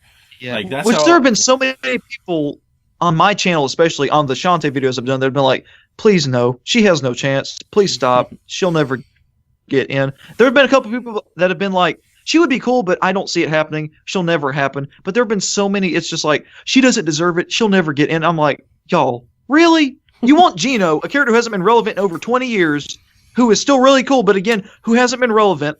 He's popular, yes, but he's not relevant. Banjo and Kazooie hasn't been relevant. And other characters like that. I'm just saying that as an example. There's so many reasons for each character that they shouldn't be in Smash. But again, we got characters like Cloud and Bayonetta. We got characters like Duck Hunt, like Pit, like Ice Climbers. I don't see Smash representatives as being what's modern trendy series. I see them as just the total of Nintendo history from beginning to now. Oh yeah, and gaming now as a whole, because Cloud, Bayonetta, etc. So, yeah, I mean, yeah, we have our opinions about characters, but you have to be open-minded to the fact that there are characters that might take your character spot, so to speak. And like, obviously, Shantae is still one of those characters. She has a chance, and she has a huge chance but she still might not get in. All this could just be for an assist trophy. I don't think it is. I don't think that Way Forward would be that ballsy, showing all this stuff off and her just being an assist trophy. And, like, there's so much pointing to so many characters. Like, Gino has not really had a lot of evidence for him except Sakurai likes him, me costume. That's pretty much it. Isaac has had evidence. Bandana D has had evidence. Shantae has had a lot of evidence. What was and even Bandana Soren D's? He is actually, like, one thing I heard that was really cool that made me think he was in at first was that Daisy's amiibo had functionality with the Mario series amiibo, but there was also coding in the amiibo that was compatible with another game that they didn't know about. It was Smash Bros. And Bandana Waddle Dee's amiibo is the same way. Not to mention, and I think it was Kirby's Dream Land, when Masked DDD fights Kirby, Bandana D is in the audience cheering him on, and he's nowhere to be found in DDD's Final Smash. So there's evidence for him in that regard. Plus, he's a pretty popular character. He's the player 4 of the series. So I don't he's one of those characters I'm like, he'd be okay, but I'm not. He'd be okay as long as my preferences get in first. Oh yeah, I would prefer a villain like Magalore or DeRoach personally, but I could see his popularity shining through and him being one of the 4 main characters of the series now. So, I mean, there is evidence for him just like there is Isaac. Now, Isaac's is pretty convincing in my opinion. The giant sun behind K. Rool and DK.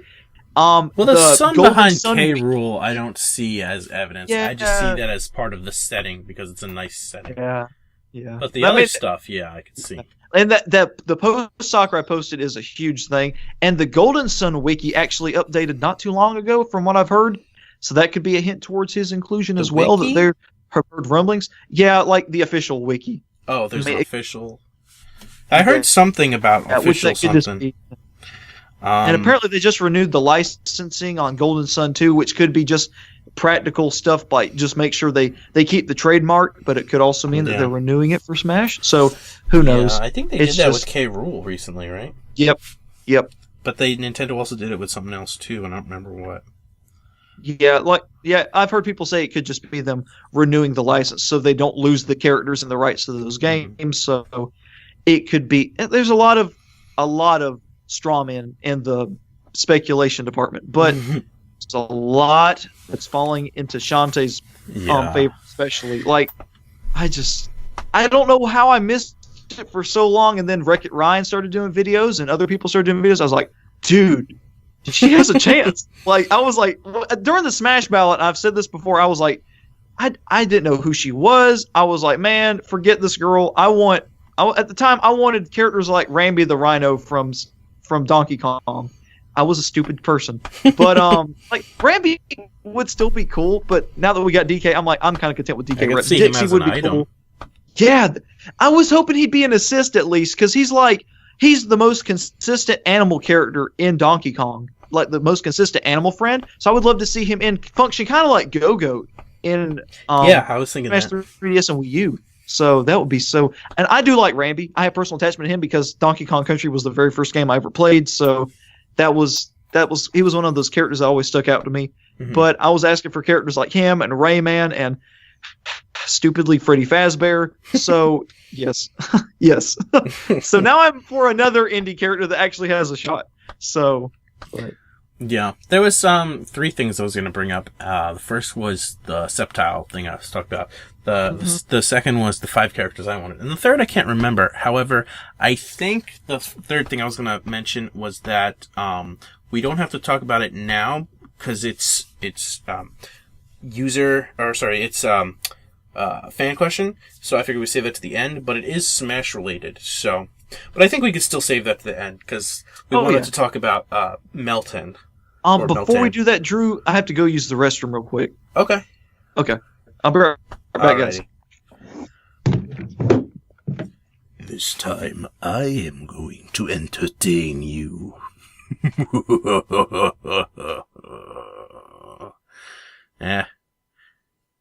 Not really. Hope you guys are enjoying the show. We are planning on doing this weekly. Yeah, we're doing a lot of Smash talking because, I mean, not Smash talking as dissing, but Smash talking as in Super Smash Bros. Because we are both hyped for this, and we are just riding this hype train, and, I mean that in this, I don't mean that in the sense of riding, like taking advantage of, I mean riding in the sense that we are fully on board this train, and we are loving the hype cycle because it is so much fun. Just talking about, Smash and seeing almost every day there's something new that we come across, and it's like, oh, what does this mean? What does that mean? Leakers come out, and they could all be fake, but they're just fun to talk about and think, hey, what if what this person is talking about is true? Like, what would I think of this being in? Like, for example, a quote-unquote leaker could come out and say some of the most bizarre things and obviously be fake and wind up being fake, but it's just fun to speculate and be like, what if this was actually in the new Smash? So that is why discussing leaks, no matter how credible or not they are, just discussing them is a lot of fun because it gets your brain thinking, what if these things were to appear in the game? How would I like this? How would I act if this was the case? So it's fun to think of it in that way. Oh, is he back? Oh, I think he is. It would seem you're doing the impressions again, sir. Actually, I did one right away, and then I just started talking, because I wanted to talk about how, we were both just, having a lot of fun during this hype cycle. And, yeah. I was also saying that a lot of leaks come out, or quote unquote leaks, and no matter how realistic or not they are, they could all be fake for all we know, and they're just fun to talk about, because it gets you thinking, what if this was actually going to be in Smash? How do I feel about this? And that's just always fun to discuss and think about. And I don't as long as you talk about them for fun, yeah. But when you put clickbaity titles like, could this be our final? Like stuff like that, I do have an issue with. I mean, because if it's just like new roster leak and stuff like that, so yeah. I mean, it is fun to talk about though. Like I was talking about the quote unquote leak that mentioned Sceptile being a echo of Charizard. I don't think that's gonna happen. Or, it doesn't seem like it's going to happen, especially if we're getting Incineroar. But it is fun to think about because I can see that, and it would be cool to see Sceptile in as a partial, or an echo of Charizard using some other stuff. I just think that's a really cool idea. Oh, yeah. And so these leaks bring about just, discussion topics and neat, what ifs. It's just nobody's been talking about Shantae. I was gonna say the problem is nobody's leaking Shantae, and that's got me scared. As in, what if one of these leaks, out of these, however many leaks there are, there's always at least one a day. One of these might be true, and none of them have Shantae in it, and that's so discouraging.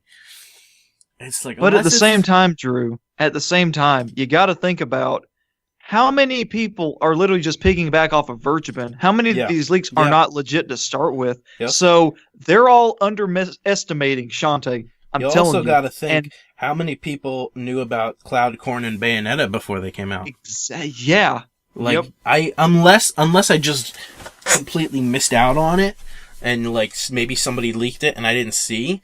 But I did not hear about that at all. That was a well-kept secret. Nobody saw that coming. The last leaked newcomer, I think, was Ryu. And after that, nobody knew about Cloud, Corn, and Bayonetta. Yeah. Which that was good on Sakurai's part because they were three of the most hype. Well, not Corn as much, but yeah. See, I didn't care too much about Corn until I played Fire Emblem Fates. And I feel like I'm in the vast minority here, but that is my favorite Fire Emblem. And I love Fire Emblem Fates, so I like Corrin as a character. Oh yeah, and nobody cares because all Fire Emblem fans, I feel like most of them hate Fates, and I'm just that's my favorite. It does look cool, and honestly, And if you'll go back and watch my Smash reaction when Corrin and Bayonetta got announced, obviously I was butthurt over Bayonetta, but at first I was just like, really? Another Fire Emblem character? I was so mad. And then I saw him turn into a dragon. I was like, wait, what? I like this. Yeah, he's cool. Yeah, like, they are such a cool character. And of course, female Corrin is waifu for lifu. I'm just saying. So I love it. You know, a lot of people, I hear a lot of people say, like, you know, male Corrin is just meh, like nobody cares, but female Corrin is awesome. I like male Corrin, and I think that's because I played as the male avatar in that game, that maybe that's why I have an affinity towards him, because I've heard his voice, or at least the voice that I chose. I mean, I don't know, I just was so used to seeing him and associating his face, or just like him as an avatar, because I know you could change the hair color and stuff, but I got so used to associating male Corrin with my fondness for that game that I look at male Corrin as a cool character, and I'm like, I like this character. So you have that personal attachment to him. Yeah, so I consistently switch between male and female. Like, I prefer male Corrin sometimes because I feel more of an attachment because I played the game as male Corrin. But then I also like female Corrin because I really like her design. She's really cool looking. She's a cool looking character. Yeah. And honestly, I do like male Corrin's hair. For some reason, I like his hair. Yeah, he does have cool hair. He has that anime guy hair. It looks great. Like, nobody likes him, but I like him. I'm glad Sakura. You aren't alone. I do like Corrin. He and Ike are my favorite Fire Emblem reps in Smash. Like, I love Ike. Ike is so cool. And I like that Corrin is such a cool guy in Smash because he's such a break from all the testosterone, because we got Captain Falcon, Little Mac, Ike, who else is Cloud, Ryu, all these jacked dudes. The only other dude that's like mildly slim, well, besides like Mario and Luigi, is Marth. It's just Marth and Corrin. And maybe Roy, but he's pushing it. Yeah. He's a little more manly.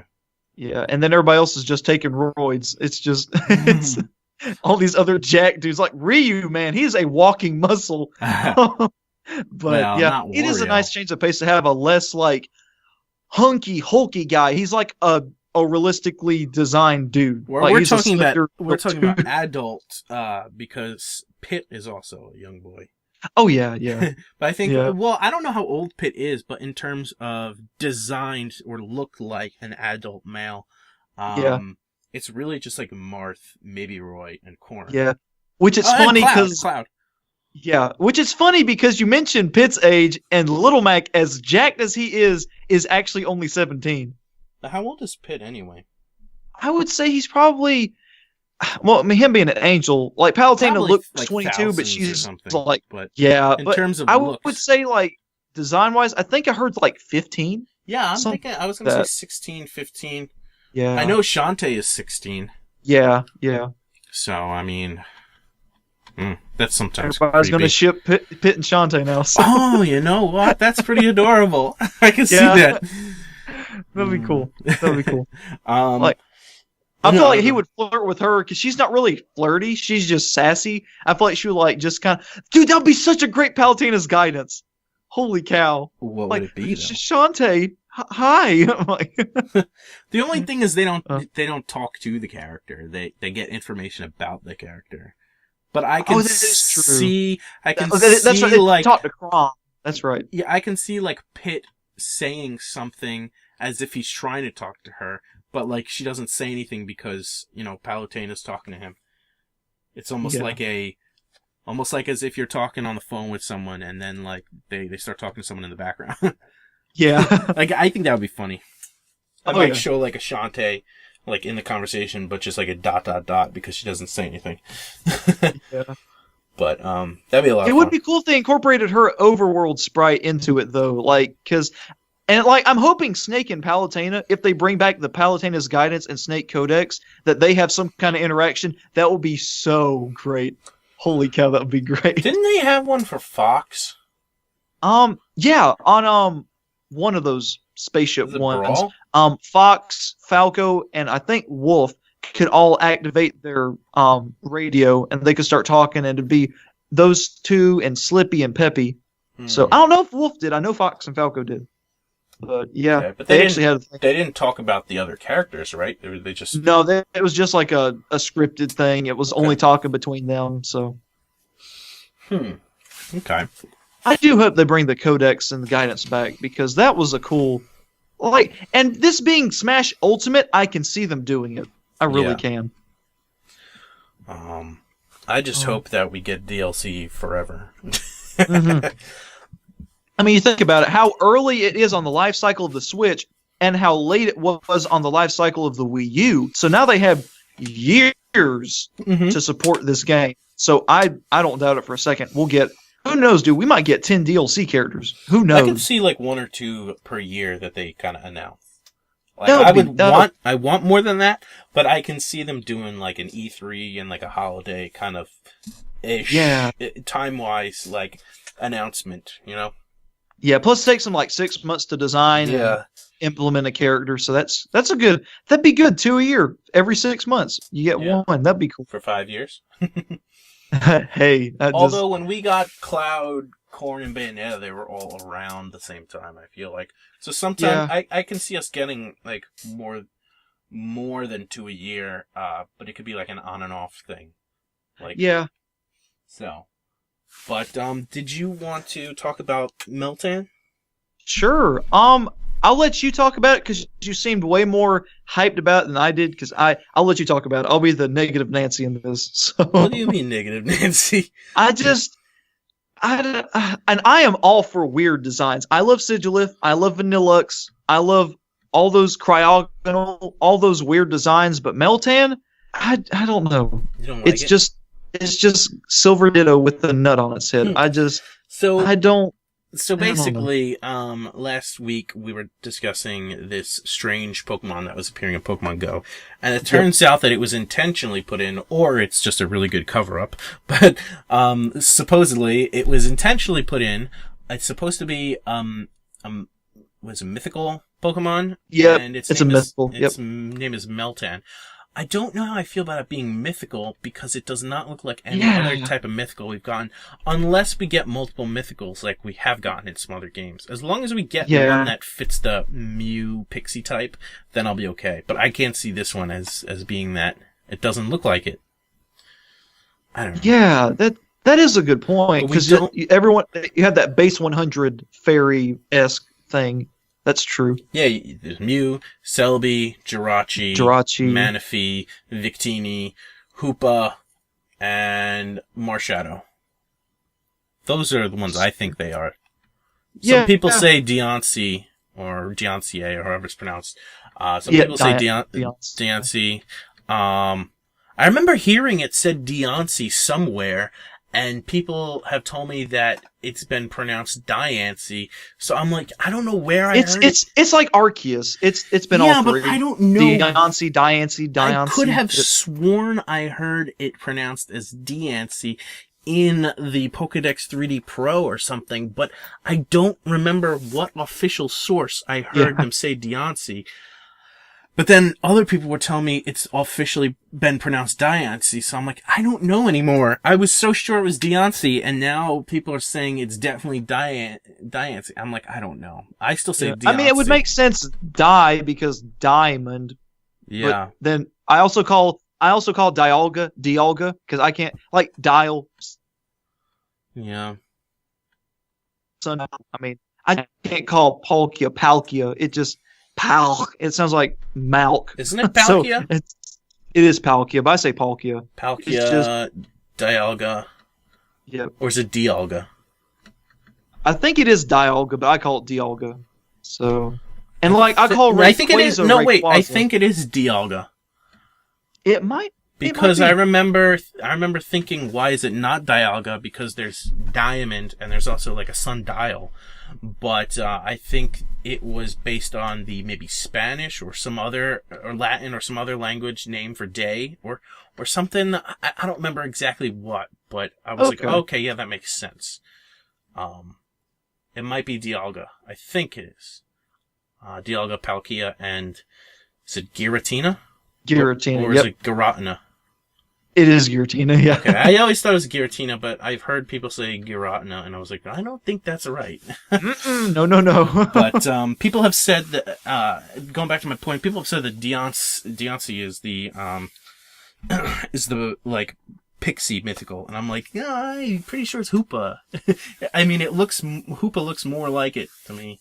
I mean, I think that when you regard the base stat total, because the thing about pseudo legendaries is because they have the 600 base stat total with like spread evenly among their stats, and usually the mythicals will have base 100 all the way down, 100 HP to 100 speed, and that's with Mew, Celebi, Jirachi, Manaphy, Victini, and it really stopped with Gen 6, because Hoopa has really good special attack and. Can you explain to me what you defense, mean by base attack?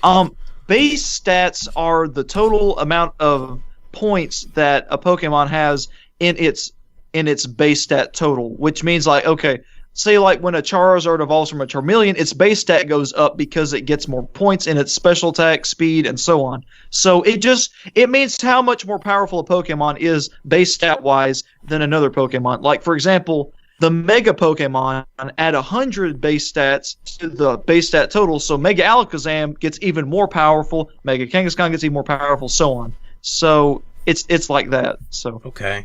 Yeah, I mean that's one of the more main mechanic, like because I know you're a Go player. That's like a base mechanic for the game. So like, no, I'm also a competitive Pokemon player, but I honestly always got confused with, and still am a bit confused on what they mean by base, because in my mind, when you level up, certain stats get boosted because of the IVs and the EVs. Yep. And I don't understand where base comes in.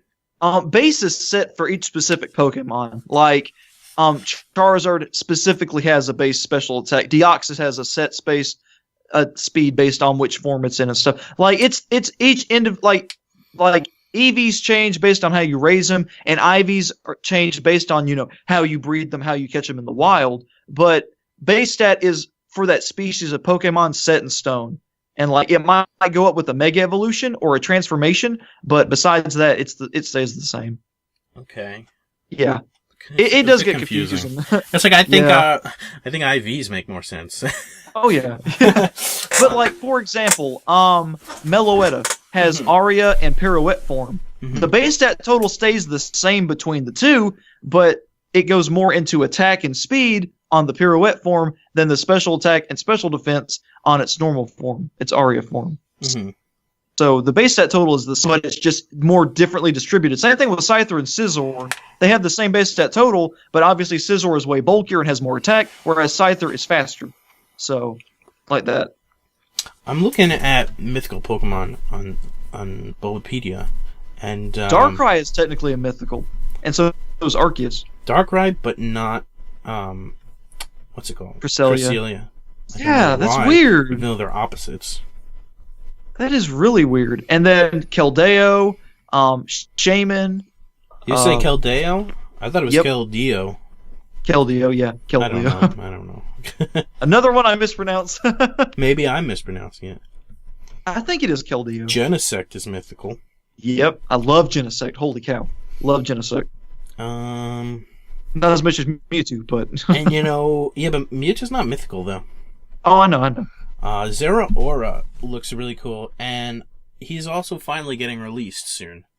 Oh, really? I heard he's going to be getting released soon, yeah. Good, because, like, people want him in Smash. I'm like, he hasn't even been in the actual games yet. Like, so... Which, I mean, Greninja wasn't, but it was a starter. That's kind of an exception, so... Yeah. Yeah. But Zeraora does look really cool. It's an electric cat Lucario. Yeah, pretty much, yeah. I don't know, like, every Pokemon, specifically, like, legendaries, they all have some kind of, like, story behind them, and I don't know what the story is behind Zeraora.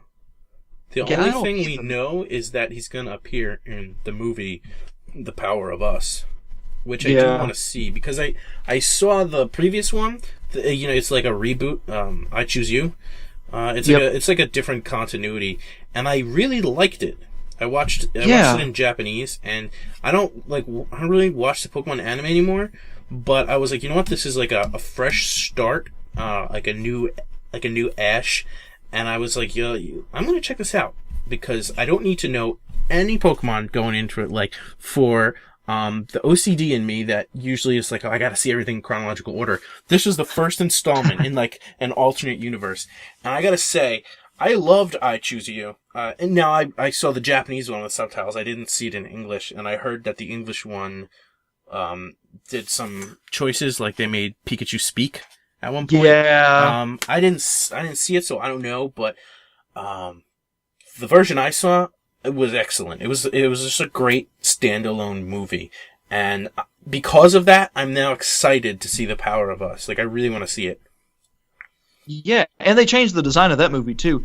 I loved... What do you mean the design?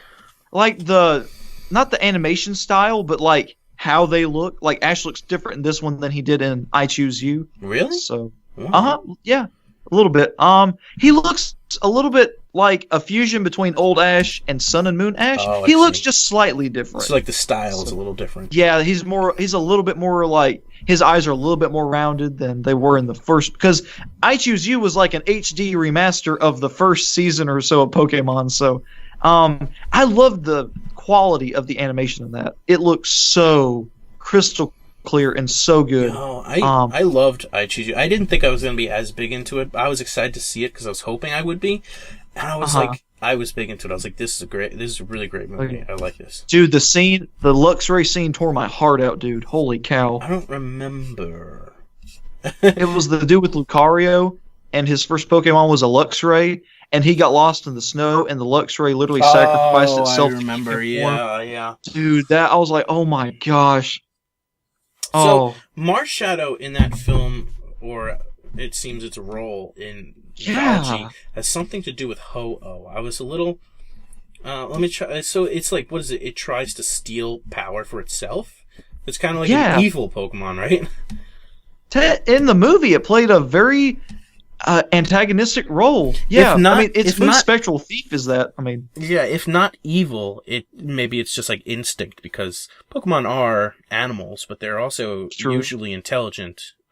They're somewhere in the spectrum between animal and human, I guess. I don't know, but Marshadow seemed like it was somewhat evil, which was a little bit disappointing, because I don't like seeing a lot of, especially my favorite mythical pixies. I don't like seeing this evil, but I suppose if you catch it, then it just follows your orders and doesn't have to be evil. Yeah. I think that some canons, like the Pokemon Adventures manga, pretty much establish is once you catch it, it's not really good or evil. It kind of just follows you, you know? I mean, because you look at Team Rocket and you look at Team Skull, and then you look at trainers and champions and everybody, they just follow their trainers. So, yeah.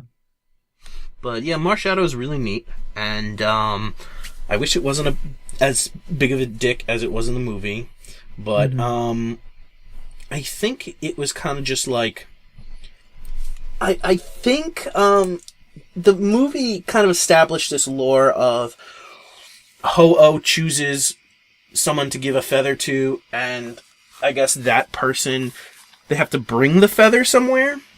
Was that it? Like, you had to bring the feather somewhere? Yeah, to the top of that mountain. But Ho-Oh goes to the top of the mountain, so why can't Ho-Oh just put the feather there? Like, why does it need somebody else to do it? Because you're the chosen one! I guess maybe Ho-Oh can't pluck its own feather out, it can only, like, drop it. I don't know. That's a loophole right there. Yeah. But I guess it's kind of like Ho-Oh is giving the choice to humanity. It's like, what will you do with this choice? As opposed to just protecting or giving energy to Pokemon. It's kind of like, do these Pokemon deserve my energy? Like, you decide, kind of. Which is cool, and also a little bit of a dick move, because technically they should deserve the energy, but it's neat. It's kind of like, give my energy to these Pokemon, or give it to Marshadow. It's like Marshadow is like the little like leech that's like, I want it, it's all for me. I want it. Yeah, but Marshadow's cool. He's just a little dick, but a little bully. I want to catch it so that he's nice. It's like, no more being evil. Okay. Yeah. Marshadow is just a good Pokemon in general, competitively too. It's just, and it's so cute. It's like tough but cute, and it's We finally got a fighting ghost type. I love it. I love it. Yeah, he's cool. I want to see more combinations that we never get. Like, I would love to eventually see every combination make it into the game. Oh yeah, I'm still waiting on a normal ghost type. They finally brought in fire water with Volcanion, but yep. I would love to see fire ice. Yes, and fire grass and all those crazy types. Like, why do these work? Do we have a fire grass? We don't. We have a water grass in Ludicolo and a fire water in Volcanion, but we don't have a fire grass yet. Okay. Yeah, I feel tempted to see unused Pokemon type combinations. Here we go. Unused type combinations. Wow. Oh, there's a lot. Oh yeah, there's like 20 to 30. There's some that are used by Legendary only and used by Mega only. Unused types: normal ice, normal rock, fire grass, electric fighting. That would be cool. Oh yeah, I'm surprised Zero Aura wasn't that. Yeah, unless he gets a Mega or something that game's fighting. Yeah. Ice poison. Yeah. That'd be interesting to see. Just like trying to picture these creatures is cool. I know. Like, yeah. taking on attributes, like their design is interesting. Fighting fairy. You just imagine a little fairy with boxing gloves or something. Yeah, I've actually thought of that. Call it Punksy, and it's like quit calling me cute. It punches you in the face. That'd be great. Poison fairy. That would be sick. Bug dragon. I'm surprised Flygon is not bug dragon. Orion Mega. Like, man. Yeah. Dark fairy. I want to see. Yeah. That would be cool. Normal poison. Oh, you know what? I'm reading this in the wrong order, but that's okay. Normal. It looks like they're going horizontal, and I'm reading them vertical. So it sounds it sounds less organized when I'm saying it. Normal poison, normal ghost, like you said. Yeah. I don't know what kind of creature would be normal ghost, though. I heard people say that it could be like a stereotypical ghost with like a sheet and stuff, but make it Pokemon. Or it can work similarly to. I'm thinking something like Spiritomb, where it's possessing something, and you can have like a toy or you can have like an item or something, and then the ghost behind it. Yeah, that would be cool. Fire and ice, like I mentioned, I want to see that. Fire and ice, I really want to see because when I played, there was an old Zelda game on Game Boy, and there was a mini boss called Frypolar, and like half of him was fire and the other half was ice. And I don't remember what weapon you had to use to beat him. I feel like you might have had to reflect something to hit the other side of him. Very similarly to Twin Rova. But I think ever since I saw Frypolar, I was just like, oh, I love this like concept of like something being half fire and half ice. Yeah. So when I see fire ice, I'm like, I want to see a Pokemon that's like half fire and half ice, like visually, like split down the middle or something. Yeah. Have like this glowing ember underneath this layer of cold ice. It would just be such a cool design. That and maybe like a blue fire, which technically is even hotter than red fire. But I mean, it looks cool. It reminded me of like the I don't remember what it was called. If it was called Blue Fire in Zelda, but it acted as freezing. Like if you pour it on something, it freezes. Okay. But I could see it getting the move Frostburn or something. Is that a real move? There's Iceburn. That's Kyurem White's. There you go. Kyurem is... Oh, no. When Kyurem absorbs Reshiram, what's its typing? It still stays Dragon Ice. It gains the move Fusion Bolt, and then it also gains... I mean, if it turns into Black Kyurem, it gets Fusion Bolt, but also gets the exclusive Free Shock, and vice versa with Fusion Flare and Iceburn for Reshiram. So it keeps its typing, but it gets new moves and gets their signature moves. Iceburn would probably... Are you sure it's called Iceburn? Yeah, yes, it's that. I feel like they wouldn't give that legendary move to a normal Fire Ice, So they would probably use something called like Frostburn. Yeah. But okay, so we have electric poison, which would be interesting. I could see something like Salandit, except instead of fire, it's electric, like a little electric poison thing. That'd be cool. Ice bug. Huh. That sounds cool. Even though bugs don't go out when it's cold, right? Yeah, that is true. Poison psychic. I'm trying to picture like these types of Pokemon in my head, and it's really cool. Ground fairy, some kind of like rock with bug wings. I actually had an idea for one. Puxatawny Phil is like a mythical creature. You could make a groundhog that's a fairy type. Mm-hmm. That would be interesting, and like call it like I was thinking of lame names like Puxabrani or something, like make it a big, strong, like fairy ground type groundhog. Something that will make it Pokemon, but also make it like, oh, this is a magical groundhog. So, and like it could use shadow moves like Shadow Sneak. It can use ghost type moves because he sees his own shadow. So it'll be based on Puxatawny Phil. So I don't know. I was just brainstorming one day. I was like, oh, that'd be cool. What about Bug Dark? That would be so sick.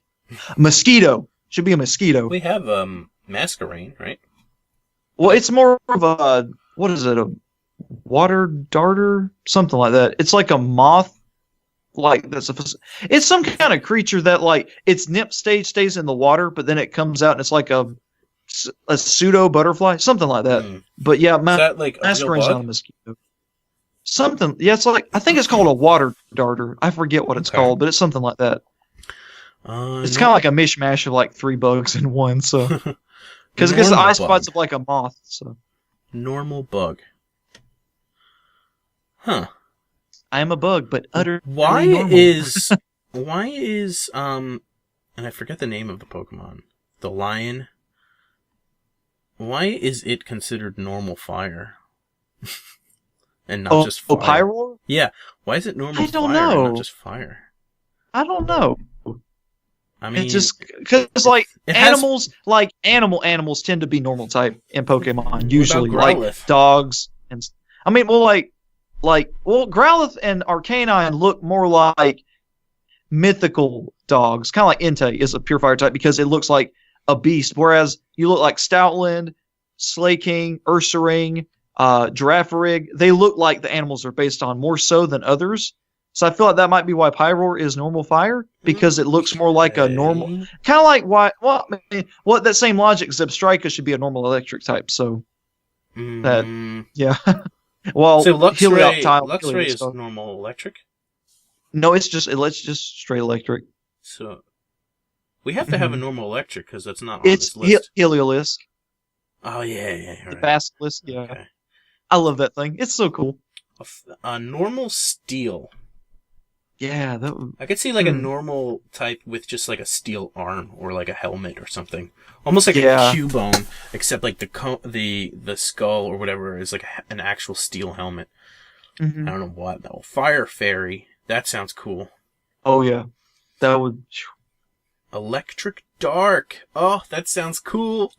Yeah, people are thinking Luxray should have been that, but yeah. Does it have a Megaform? It does not. If it ever got one, I could see it being Electric Dark. Oh yeah, and I could see Electivire being Electric Fighting for sure. Yeah. Too bad it's not, but yeah. Fighting Ground. I could see like almost like what you were saying, with like a groundhog with punching gloves, boxing gloves, maybe. Yeah, that would be cool. Like boxing hog. I don't know. Ground box. Yeah. I don't know. That could be Puxabron. Yeah. Poison Steel. I just like picture something with almost like a Bisharp or with like a steel blade, but poison dripping from it.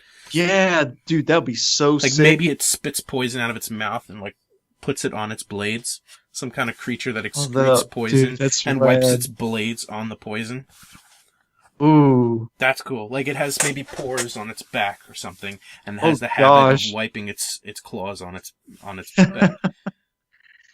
And everywhere goes, it leaves shanks and piles of sludge. So, Psychic bug. Wow, we haven't had a psychic bug, huh? yeah. It's like a bug with a big brain. It's a brain bug. Yeah. It's the brain bug from, was it Starship Troopers? I'm not sure. And the last one is Rock Ghost. I was thinking that Stack Attacker would be that, honestly. I'm disappointed it was just Rock Steel because it really seemed really eerie with all the eyes all over it. Mm-hmm. It just... And then there's a section for used by legendary Pokemon only, and I'm surprised, I didn't know, we don't have any pure flying types. Well, Tornadoes. Yeah, I mean, non-legendaries. Or like we regular. Don't have, yeah. So this is used by legendaries only. So if we had normal Pokemon with these types, we don't have a pure flying. Yeah, that's weird. Like all those like Fearow, Dodrio, Unpheasant, Staraptor, they all have the normal type just tagged onto them because they're birds.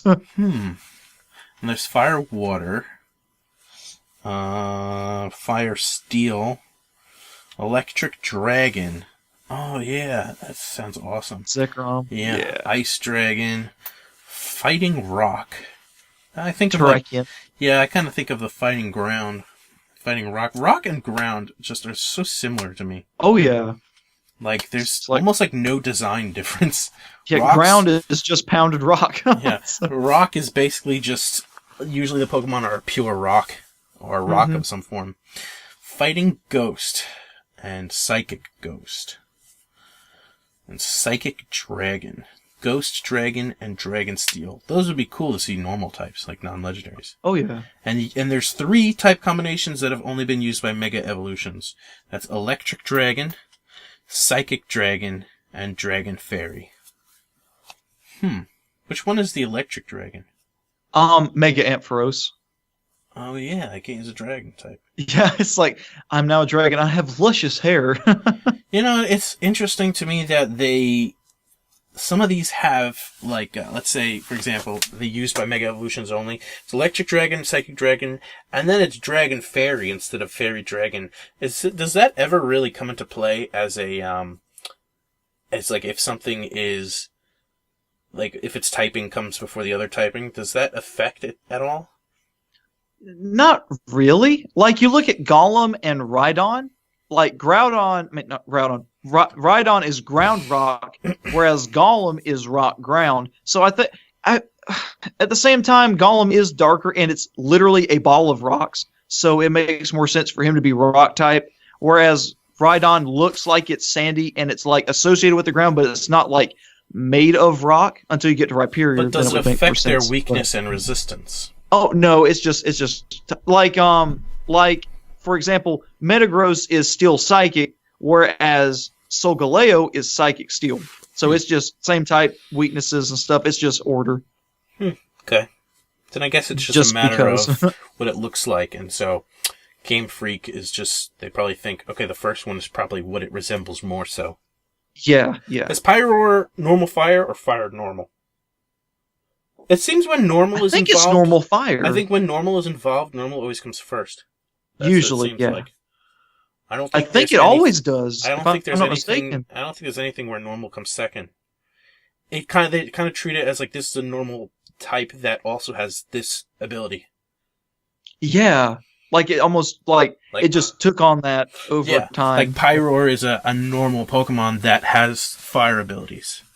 Yeah, you'll never see like Pyroar is a fire Pokemon that has normal abilities. Yep, it's a fire type. But it's just normal. It's just your normal fire type. Like Pidgey is a normal bird, but it could also fly. Yeah. But yeah, we spent a long time just because I got involved in the dual types, and we really didn't even talk about Meltan much, which is what we wanted to talk about. But yeah. Meltan looks like a silvery Ditto. We don't know the myth behind it, but for some reason, it's mostly Ditto that transforms into it, was it Pokemon official YouTube showed that trailer between Professor Willow from Pokemon Go and Professor Oak from Pokemon discussing Meltan. And I don't know, Professor Oak mentioned something about him being from like texts or scriptures or something. And bless you, unless that was a cough. It was a cough. Yeah. Well, bless you anyway. Thank you. What I was to say. Oh yeah, I'm curious to see if and how it will play into Let's Go, in terms of story, and if maybe it has anything to do with Johto, and just like where it will fit in the Pokédex, and just how it's going to be involved in the decks and the story. Like, I'm really curious now to see how they're going to do this, and I'm also curious to see how this will open the doors for future remakes of older games. Like, if we get a Let's Go game for Gold and Silver one day, are they going to add one new Pokemon in there also? That is a good point. It'll be a gold Ditto with a silver nut head. And a white orb. Brilliant! Give this man $1 million! We'll sell millions, boys. But yeah, I guess there's not really much else to say other than they supposedly intentionally put it in Go. You can still find it here and there showing up, but not as much as it did on Community Day. And that's pretty much it. I was trading today with some people. I went to a Mewtwo raid. I didn't catch it, but I already have 2 Mewtwo's from EX raids, but I was trying to get this Mewtwo too to have a third one. And just a new moveset. And one of the people from my Discord group for the New Jersey area, or the area around me where I live in New Jersey, we have a group in Discord who we go to raids together and meet up sometimes. And so there's this one person that I had some trades set up with.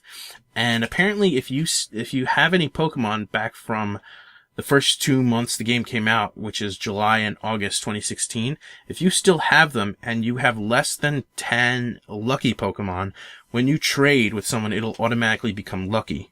So, and what lucky means is it's got this shine around it, but the way it works in the game is when you spend candies to power it up, it gets powered up more. Like you need to use less candies to power it up. So it'll act like you powered it up multiple times once. So from my understanding of it, I think when it's maxed out, it's the same strength as an unlucky Pokemon maxed out. I think it just costs less candies and Stardust to power it up. But so I wound up training some with this person, and I got a couple of luckies actually. No, I got one lucky because we're saving the others for another time. But because I wanted to get a what do they call it? A special trade, which you can only do one a day, and she's holding on to a shiny Moltres for me that I want to trade and get lucky. So I'll have a lucky shiny Moltres. And she's also going to give me some unknown forms that I wasn't able to get that I think she got from the event in Chicago, I think, or the Go Fest, that they had the letters for Celebi.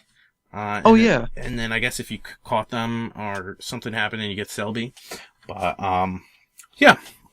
So that's it. I got some Pokemon today. I got a shiny. I already had a shiny Torkoal that I traded for a Torkoal, because Torkoal is only available in the Middle East, I think, but it made an appearance at Go Fest, and so somebody who went traded it to me. Someone who went in my Discord group traded it to me, and it's random to be lucky. So I just so happened to be lucky, so I got a lucky Torkoal, which was awesome. Sweet. We were trading distance trades today, and I got a shiny Alolan Geodude out of it, and that was awesome. So I immediately evolved it into Golem. So it's did I say shiny? I meant lucky Alolan Golem. Okay. And then the last one I got was a lucky Alolan Ninetales. So I'm like pretty excited. Oh yeah, Alolan Ninetales is a great gorgeous. It is. Actually, that makes me think for Smash Ultimate, when they showed both Vulpix and Alolan Vulpix being summoned, were those from 2 different Pokeballs? They were, yes. Okay, because I was just thinking how potentially difficult that must have been to capture. unless they were able to set the code up to only release Vulpix and Woolen Vulpix. I was going to say, they probably have tweaked they tweaked the camera angles and stuff to show off certain moves and stuff. Yeah. Yeah. Oh yeah, there's no telling what those guys can do. Like we can literally put anything in this game. Yeah. So I think that's pretty much it for this week. I wanted to answer the fan question that we got. Okay. So somebody actually commented on in the YouTube description for episode 19 that I uploaded, and they had this long thing to say, and at the end of it, they asked us a question. I suppose I'll read it out because we don't have any other fan questions. Yeah, we'll make it special. Okay. We're not gonna always do this if you like type up a story before your question, but since you're the only one this week, this one comes from, and I don't know if I'm pronouncing this right, Ella Momni Alpha. So this person's... Oh yeah, Ella Momni Alpha. Hey, good to hear from you. I recognize you from my channel. Oh, cool. Well, hi. I don't know who you are, but I'm happy to meet you. So he says, Sora isn't the only Disney character that could get in. There's also, and I don't know if I'm pronouncing this right because I don't know who it is. There's also Rollin from Spectrobes, because Minecraft isn't a dead franchise, and Minecraft is actually on modern Nintendo systems. Cloud has actually been on Nintendo systems before, as has Final Fantasy as a whole, which he represents, not just Final Fantasy VII. Neither Microsoft or Nintendo would make exceptional money on Banjo being in over Steve or even Master Chief. There is one reason I could see Goku getting in, and it's to make Smash exclusively about Japan. There are currently no playable characters not owned by a Japanese company in Smash. He would open the door for Shrek or Mickey. He wrote Mikey. I think he meant Mickey. He would close it on Shantae, Sora, Crash, Banjo, Rayman, and everyone else not owned by a Japanese company. Minecraft is number 2 after Tetris. I think Steve and Creeper should be assist trophies along with a stage and an item. The Prima leak, I guess magazine. Would you say Prima? Prima, yeah. Prima. Okay, the Prima leak is fake AF, which we all know is as fuck. Doom Guy I could see, but Fallout is way too late to the party to get a character. There's a difference between Sakurai Crazy and Plain Crazy. Gothitelle is Sakurai Crazy. Vault Boy is just absurdity. Yes. Simon has not been popular. I don't think Sakurai is pulling third parties based solely by character, but by franchise and representation. People didn't want another WarioWare character. They wanted Ashley. Any vote for a Konami character would be a vote for the highest voted IP, and then the highest voted character from that IP. So any vote for any Castlevania character would function as a vote for Simon. Isaac is first party, so is Cave Rule. Nintendo always owned everything created from Donkey Kong Country. The only way I see Shantae being an assist trophy is if that's actually where they're going to be pulling the DLC characters from. Even Mr. Game & Watch, Ryu, Bayonetta, and Snake look like they belong in Smash's art style. Steve just doesn't, to the point they couldn't even change it to fit because then it wouldn't look anything like Steve. Mm-hmm. And then he asks a question. He says, would you rather have Western-owned characters in Smash or Japanese folklore, anime, manga, other, in parentheses, Hatsune Miku, Hello Kitty types, characters in Smash? So I'm wondering if we should tackle anything from that story before answering the question. But, because there was a couple of points in there, or more than a couple of points that were really interesting. I don't know who Rollin is from Spectrum, so I can't really say anything about that. But he does have a point about Minecraft not being a dead franchise. Although I don't think that would affect at all, because, I mean, come on, Game & Watch is a dead franchise. Oh, yeah, Ice Climbers. But yeah, in all honesty, Ice Climbers, I'm sure there's a few others that I'm missing. Duck Hunt. Yeah. Possibly Kid Icarus. Donkey Kong Country right now. I know that for something like Game & Watch and Duck Hunt and Rob, they represent something in Nintendo.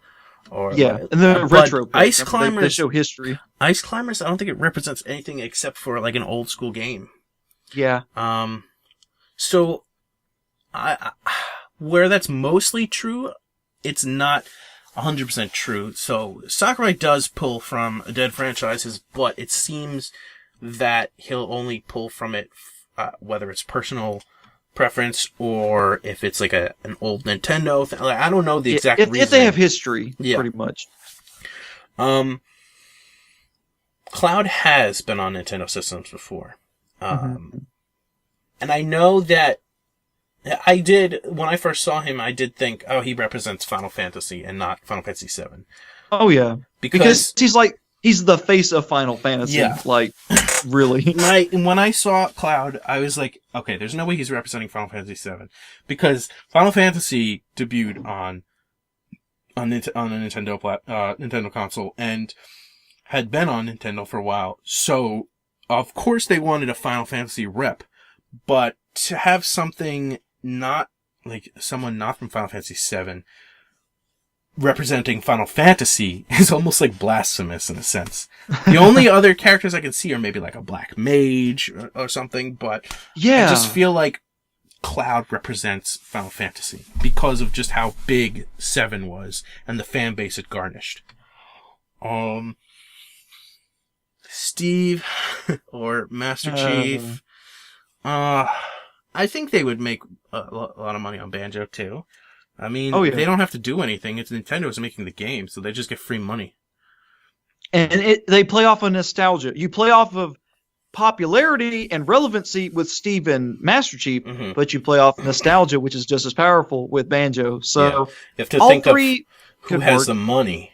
The people who used to be kids back in the day. Yeah. People who don't mind like Banjo. So nostalgia take my money. So, one reason Goku could get in is to make Smash exclusive about Japan. I don't know about that reasoning. Why would they pick Goku to make it Japan? Like, what does that have to do with Japan exclusivity? And he's unless I'm reading that wrong or interpreting that wrong. What do you think? What were you going to say?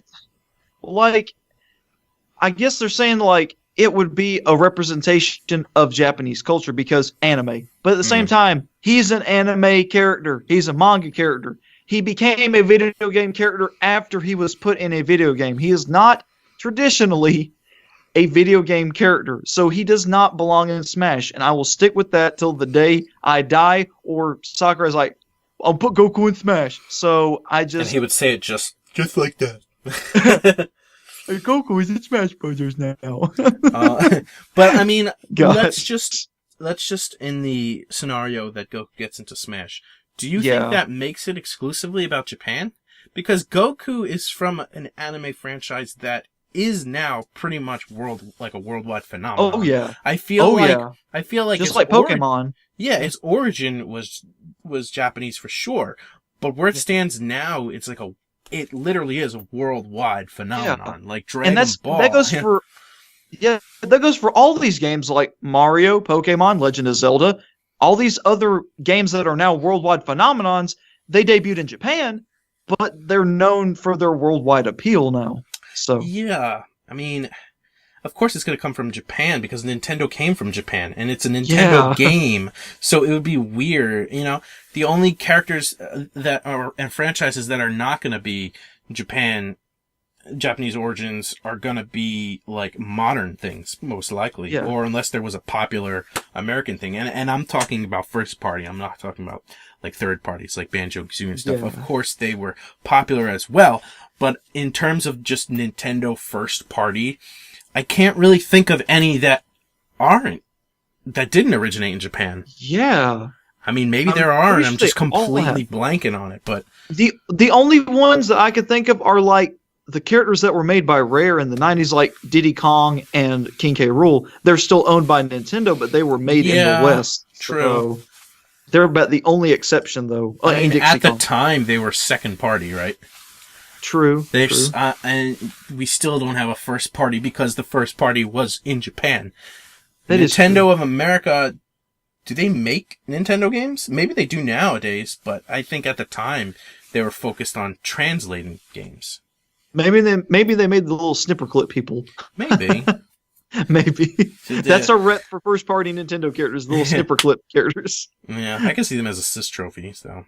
Because they would be fun. But that's because like American games being in Nintendo history are more recent. It's like modern day, and I mean that again, first party, not third party. I mean third party. I'm sure American games like E.T. and whatever else they made, whatever else. I honestly, I don't know what American, like off the top of my head, I don't know what American games were made, because I grew up with a Sega Genesis, and then I went back and played Nintendo games. So just because that I don't know off the top of my head which games were American made and which weren't in the old school days. So I can't answer that. But I don't think it has any effect on Japanese exclusivity, because when we look at it now, I mean, yeah, a lot of these characters are made in Japan, but it's like they're a lot of the. I feel like Nintendo is now in a point where it's making games for the world, not for Japan. Yeah. I mean, they still do make Japan exclusive games. Don't get me wrong, but it's like they know their fan base is all over the world now. I mean, it'd be stupid to not make your games for your fan base. But you still have the point about in terms of character origins. But I don't think Goku's inclusion closes any doors. In fact, I think it just opens doors. True. Especially if we wind up getting someone like Sora in the game, it definitely opens the doors for Mickey Mouse. At the very least, an assist trophy. If Sora gets in, I can see Mickey as an assist trophy. Although, yeah, you think about it, when you're talking about non-video game characters, what other character comes to mind besides Mickey Mouse? He is the face of not video games. He is a pop culture icon. He's a worldwide phenomenon. He's the face of the biggest franchise in the world. So I personally, I mean, it would be cool to see Mickey, Donald, and Goofy appear in Smash Bros. But then again, that opens a huge can of worms. Like, well, what other non-video game characters get into Smash? So yeah, it would be cool. But at the same time, it would open a huge can of worms that would then be tossed down a rabbit hole. So. Then there was, because you mentioned closing the door on Shantae, Sora, Crash Bandicoot. I really just don't think it closes doors. No. I mean, the only way it can close a door is that it takes up a roster spot. Yeah. And development time. I'm not against Goku getting in. I agree that it's kind of, I agree that he doesn't really fit the spot so much. And I don't think he would get in. But because I like Dragon Ball, I would still love to see him in the game, don't get me wrong. Like, if Goku made it in, I'd be like, oh, that's awesome. I'm gonna play as Goku. But I'm not, counting on him getting in because I don't know. I'm really torn on that because I really can't see Goku getting in. Yeah, I'm very much adamantly against his inclusion because of the doors it would open for non-video game characters. And I'm still adamant about keeping Smash. Make it about only video games. And that is, to me, that is the sentiment of Sakurai. That's the sentiment of Smash as a series. If you want to play Goku in a fighting game, go play Dragon Ball Z Fighters. Go play Jump Force. Stuff like that. If you want to play as Mickey Mouse in a game, go play Kingdom Hearts. Stuff like that. It's just... Yeah, but you can't play as Mickey. If you can if Sora gets felled in Kingdom Hearts 2. Okay, yeah. But I mean... you get what I'm saying. If you want to play a character, if you want to play SpongeBob, go play the old Game Boy games. If you want to play as Danny Phantom, go play the old Danny Phantom games. Stuff like if you want to play as those characters, for Smash. Yeah, oh gosh, SpongeBob is ready. But you get what I'm saying. They don't really belong in Smash, even though they're iconic, even though they're popular worldwide, because they didn't originate in video games. And it'd be like trying to put Mario in a Disney movie. It'd be like trying to put Cloud or Shantae or anybody else in a Cartoon Network show. Just throw them in there because they're popular. So, I mean, when you see the opposite, it's like, why would you put a video game character in a TV show that has nothing to do with... obviously, if they made an anime about Mega Man or like they've done with Castlevania, it would make sense. But if you have, Adventure Time, you just randomly throw Mario in there it's-a me! And just, it wouldn't make sense. And then throwing Goku in Smash alongside Mario and Pikachu would be like, what are you doing here? Like, again, he's a cool character, but I'm drawing my line in the sand. He just does not belong in Smash. Although that is my opinion and stuff. There was a promotional animation a long time ago that I saw recently, like a clip of, that had Goku and Mario in it together. Oh, really? Yeah, I was like, yo. Huh. But anyway, yeah, I could see Goku getting in if they promoted, like, Dragon Ball FighterZ on the Switch or something, and then announced him afterwards. But they missed that opportunity, so I can't see them going back to it. Yeah. You know, like, if he was going to be announced, that would have been the time to announce it, unless they were going to announce something new about FighterZ beforehand, or show it off again. But I kind of thought when I saw FighterZ was going on the Switch, I was like, if Goku was going to be in the game, in Smash, this would be the time to announce it. And they didn't, so I think they missed the train on that one, or whatever the saying is. Missed the boat. The train. Yeah. So to go on with this, and again, we wouldn't normally go through a long message like this, but again, Alumni Alpha, you are not only the only person who messaged us, but you are pretty much the first person who messaged us. And we've had other people message before, but in terms of me and Alpha together, me and Alpha, Stoutland, of course, not you, Alpha. Yeah. But you are the first person to ask us together. So I was like, let's celebrate this by going through this long post together. Oh, yeah. So then he goes on to say Minecraft is number 2 after Tetris. I don't know exactly what he means, but I'm talking about like number 2 sales, I think. Oh, okay. Because I said Minecraft might be the highest selling game in the world. I didn't think about Tetris, but that is true. But you know what? Since I didn't think of that, what I thought he meant number 2 was the number 2 blocky style. Because Tetris and Minecraft are literally blocks. Yeah. Although, I don't know who owns Tetris, but I can see Minecraft Steve using a Tetris attack with his own body. I'd love to see the Tetris block as an assist. If we get the Pong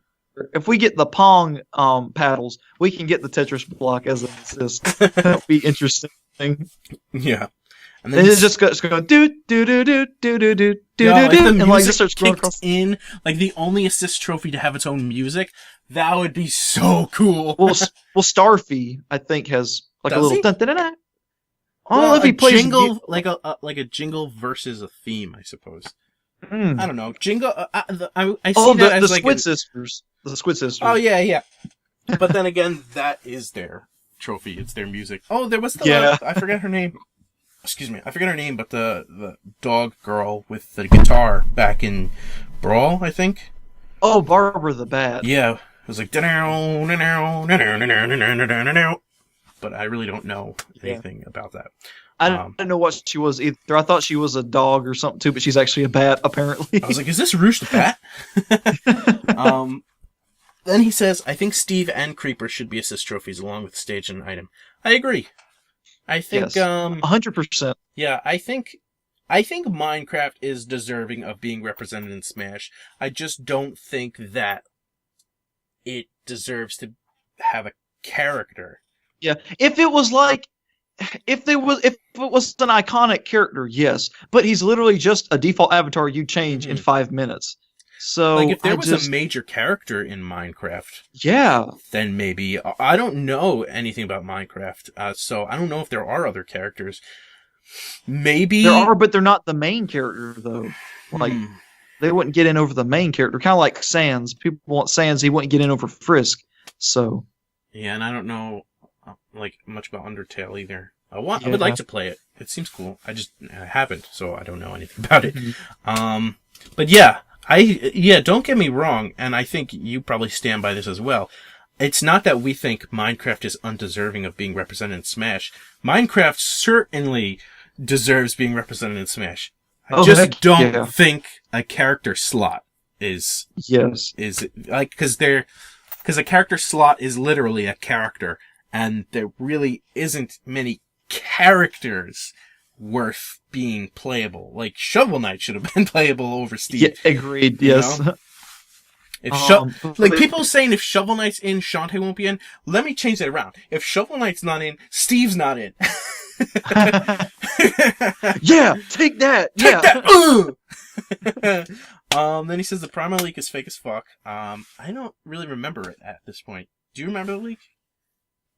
Basically, it confirmed Vault Boy and Steve. It deconfirmed Shantae.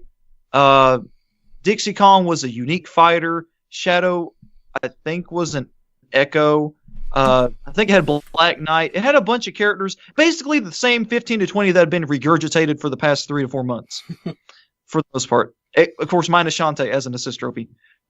So, and then they're just like, let's just make it random, Vault Boy. So, yeah.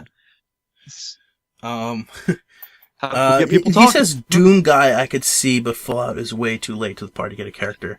There's a difference between Sakura Crazy and Plain Crazy. Gothitelle Sakura Crazy. Vault Boy is just absurdity. Any thoughts on that? Vault Boy is so... He's not even a character. He's a mascot within the game. It wouldn't make sense. It'd be like putting... trying to think. It'd be like putting Reptar in a Nickelodeon game, even though he's literally a character in the show of a show. Mm-hmm. So it's just like I lost my train of thought. Hold on. Something about Reptar? Yeah. But talking about Vault Boy, he it just Bethesda. To me, Bethesda isn't as tight with Nintendo as Ubisoft and Way Forward, and even series like Sega.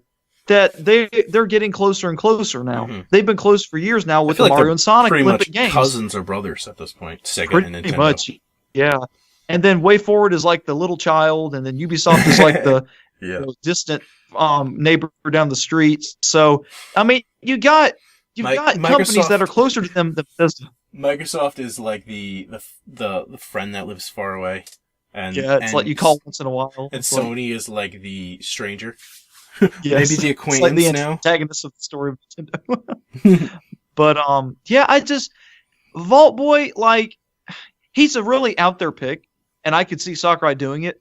But at the same time, the leak says he was added last minute. The roster was finalized back in 2016. Who was added last minute? The leak I'm pretty sure said Vault Boy was last minute.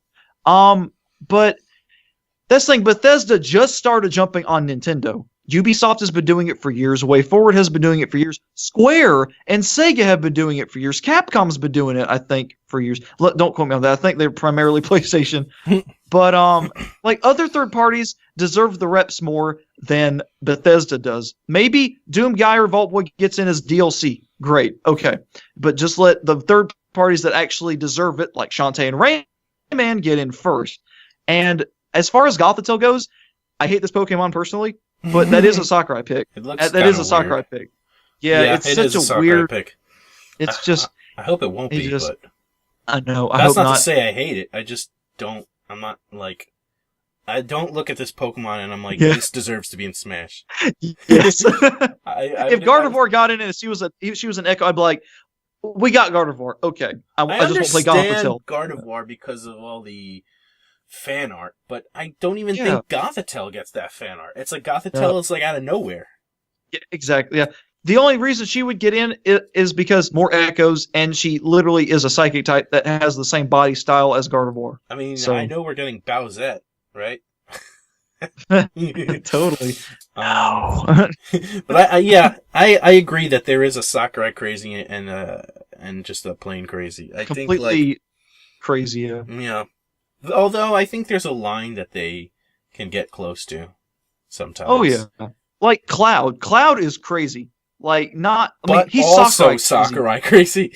Yeah, he's almost crazy. But I think he's like. I think that's only because it's happened that we can say that. If it was before his reveal, I think we would be like, no, that's crazy. That's not even Sakurai crazy. Oh yeah, yep. But at the same time, it makes sense because him and Nomura are good friends. So are they? Yeah. Apparently so. Yeah, really? Apparently they're fans of each other. Oh, then that would definitely help Sora's chances. Oh, I didn't know that. Oh, yes. And Sakurai is known for, and I say known for because we've seen this throughout the development life cycle, but he's known for doing, I guess, what's best by people's requests, whether it's probably more so for the characters already being presented in Smash. Like, for example, he changed the Wii Fit trainer's face at the request of the developers, and I think there was a couple other things mentioned too that I just don't remember.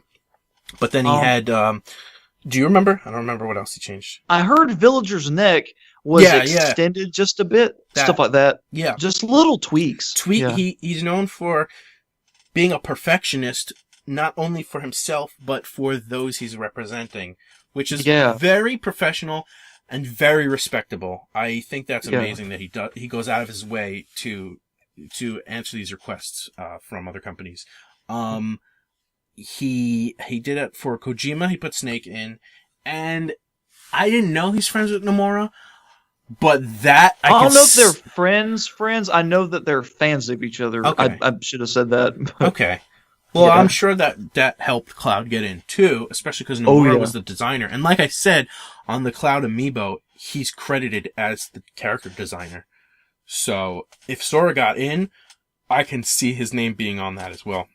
Oh yeah, and if Sora does get in, him and Shantae are going to be like the only two amiibo besides Mewtwo I get, because I got holy them all, cow! And they're now sitting in a box in this closet right next to me. But I'm considering taking a few of them out to display because there was way too many of them. But the ones I want to display are usually the mains that I have. Mewtwo, Mega Man, Sonic, and maybe a couple of others just because I like them as characters. Yeah, the only one I have right now is Duck Hunt because it's my favorite. But Mewtwo is a close second in Smash as far as... I would get Mario, but it's just kind of like, it's Mario. You don't have Mewtwo? I do not. I was going to buy him at Walmart, and he was dropped down to below $10. I was like, I'm going to get him. I never did, and now he's off the shelf, and I'm like, crap, kicking myself. So when he comes out as a pre-order, I'll be pre-ordering him. I'm excited and when Shantae and Sora get announced. I'm not even like a Ridley fan, but he just looks so cool. Yes, I'm gonna become a Ridley fan because of Smash. Not because of Metroid. I never played Metroid. And again, that's not from choice. I want to play Metroid. I just have not. Again, I grew up on Sega, so I missed out on a lot of old school Nintendo games, and my OCD doesn't want to play the new ones until I play the old ones. So I'm like, no, I gotta play them in release order. And it's like, that hurts my chances of playing some games. That's just the way I am. Again, it's nothing against the games. It's not like I don't want to play them. I do really want to play them. And now it's even harder to, with less time. But Samus is cool, and Ridley looks cool, so. Let's see. My laptop is starting to run low, so let's try to get through the rest of this question. Simon has not been popular. I don't think Sakurai is pulling third parties based solely by character, but by franchise and representation. People didn't want another WarioWare character. They wanted Ashley. Any vote for a Konami character would be a vote for the highest voted IP, and then the highest voted character from that IP. So any vote for any Castlevania character would function as a vote for Simon. I don't believe that. I do to an extent, but not fully. What do you think? I've seen someone else, I think it was Ninrose, talking about this for Shadow, saying any vote for a new Sonic character goes to Shadow. And I was like, well, what about Tails? I mean, I could see characters like Amy or Eggman or even like Rouge and stuff, and Knuckles now that he's been an assist trophy. But what about Tails, the player 2 of the Sonic franchise, the Luigi to Sonic? I think that Sakurai would consider him just as much as Shadow. So I don't see that argument. And like the WarioWare, obviously, if any other WarioWare character besides Wario himself is getting in, it would be Ashley. It wouldn't be Monica or any other character. It would be Ashley because she's super popular by fans, and she is very, very much pushed by Nintendo, just like Isabelle. So I feel like, I don't know. I have a problem with that argument. And like, who would you want from Castlevania besides Simon anyway? Okay, well, here's the thing that will also answer that question. One, it's been confirmed Sakurai has been referring to the Smash ballot. So that is going to cause certain characters to get in over others from IPs. So I think it's multiple factors coming in and not just votes for companies or highest IPs. I do think that might play a role, but I don't think it has complete control because, especially even after he confirmed it, the Smash ballot is getting the preference, or at least getting referred to. So I also heard that in terms of Castlevania, Simon was popular in the West and Richter was popular in the East. And I don't know if that has to do with certain games being played first. I don't know what the reasoning is behind that, but Simon is... They also come from two different styles of games, apparently. Yeah. Simon's the traditional, whereas Richter is the more platformer Metroidvania style games. So they encompass the style of Castlevania as a whole and popularity in the West and East. So that was really smart on his part. Right. So, I don't remember where I heard it, but basically Simon is like the West's, not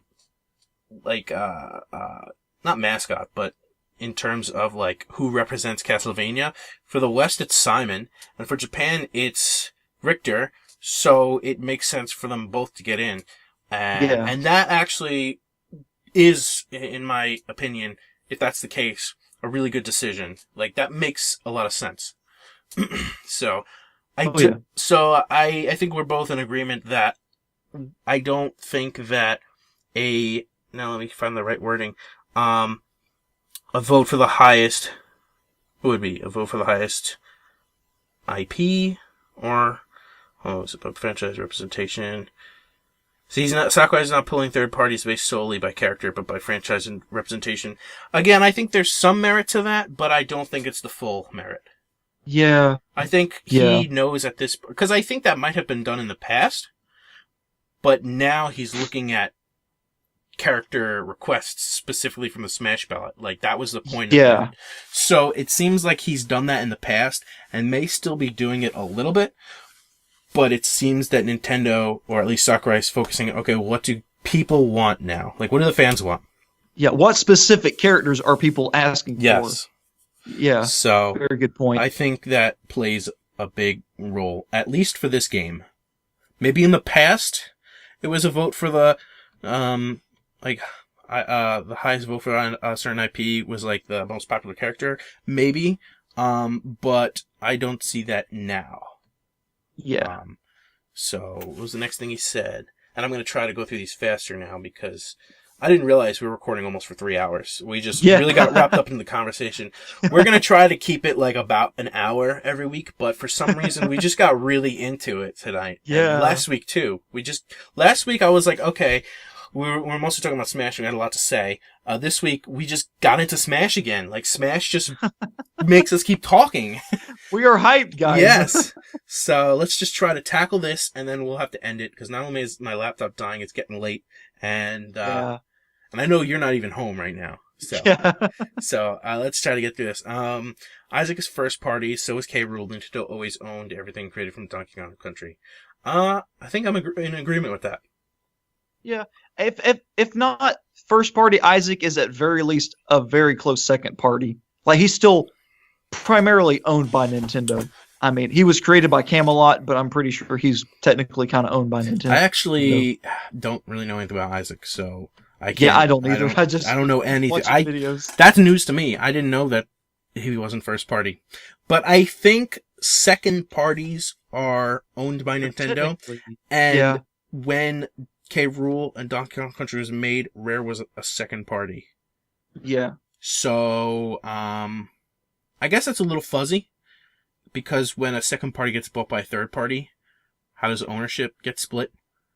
But I think, and I tried to research this a bit, not for this question, but just for myself in the past, and I think Nintendo does own all of Donkey Kong Country, and I think that, where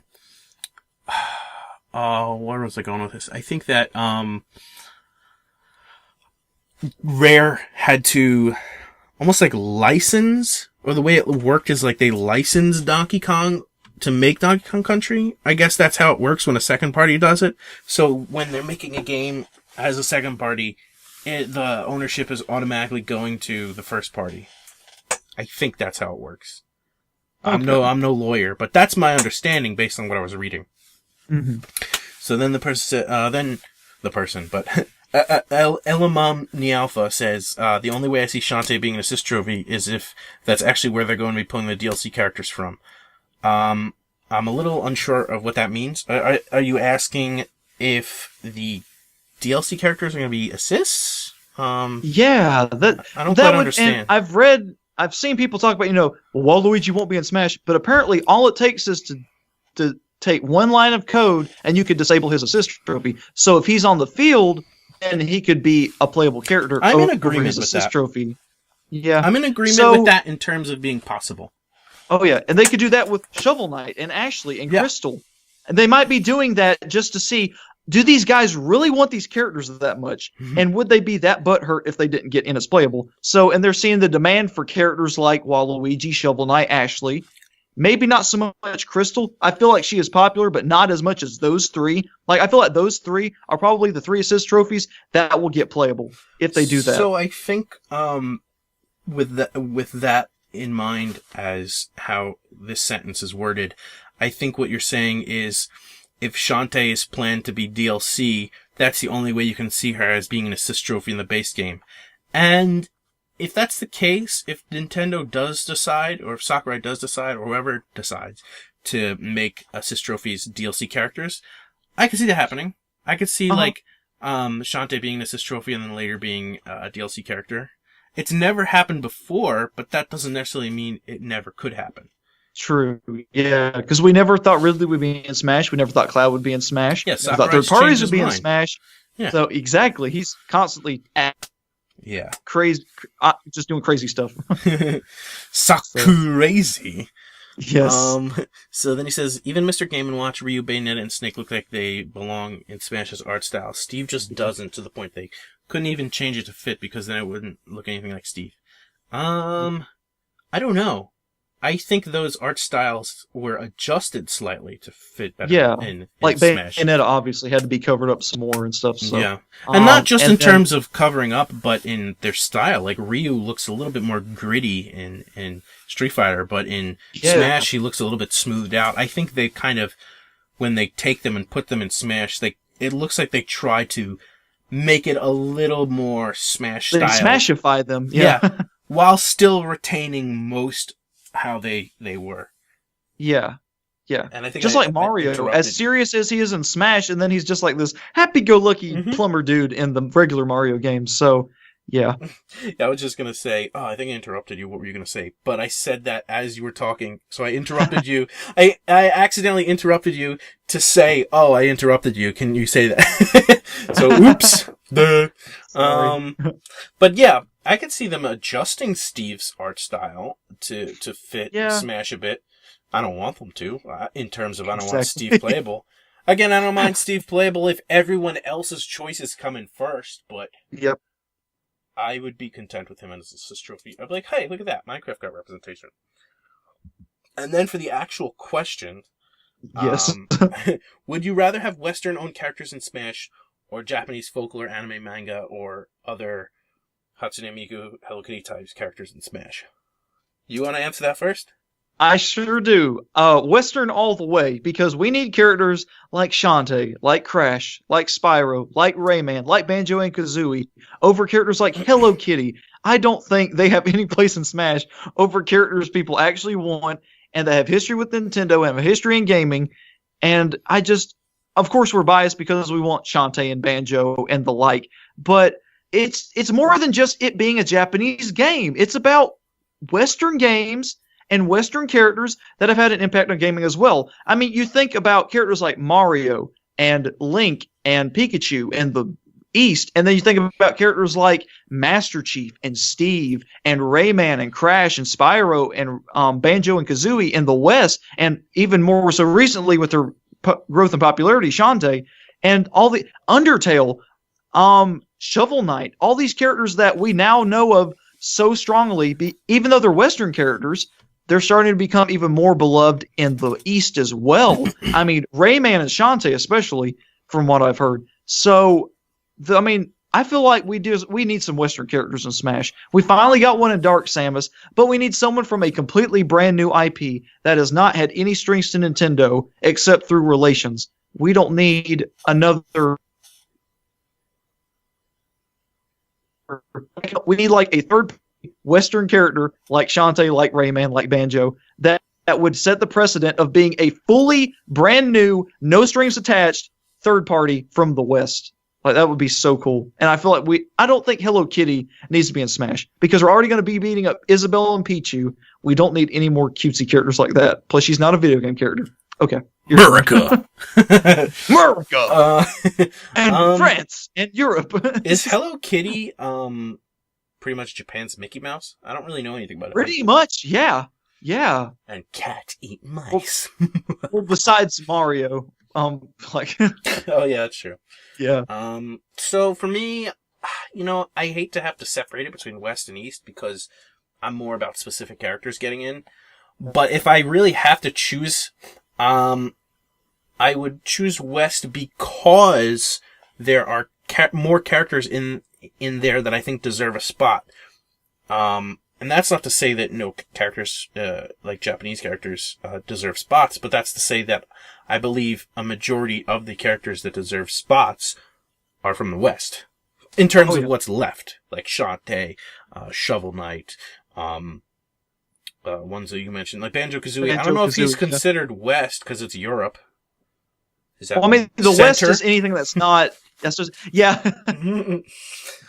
So if we're splitting it between Japan and not Japan, I think the West primarily consists of like Europe and the Americas, and then Asia and all that. Asia and all that is technically the East because it's like the Middle East. So like everything from like Saudi Arabia to Japan, pretty much, I think is the East. What about Australia?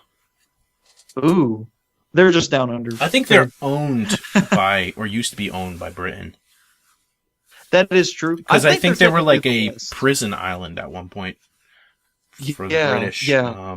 And then a society formed there and they became a continent in their own country. But I think they might be considered part of the West only because of that origin.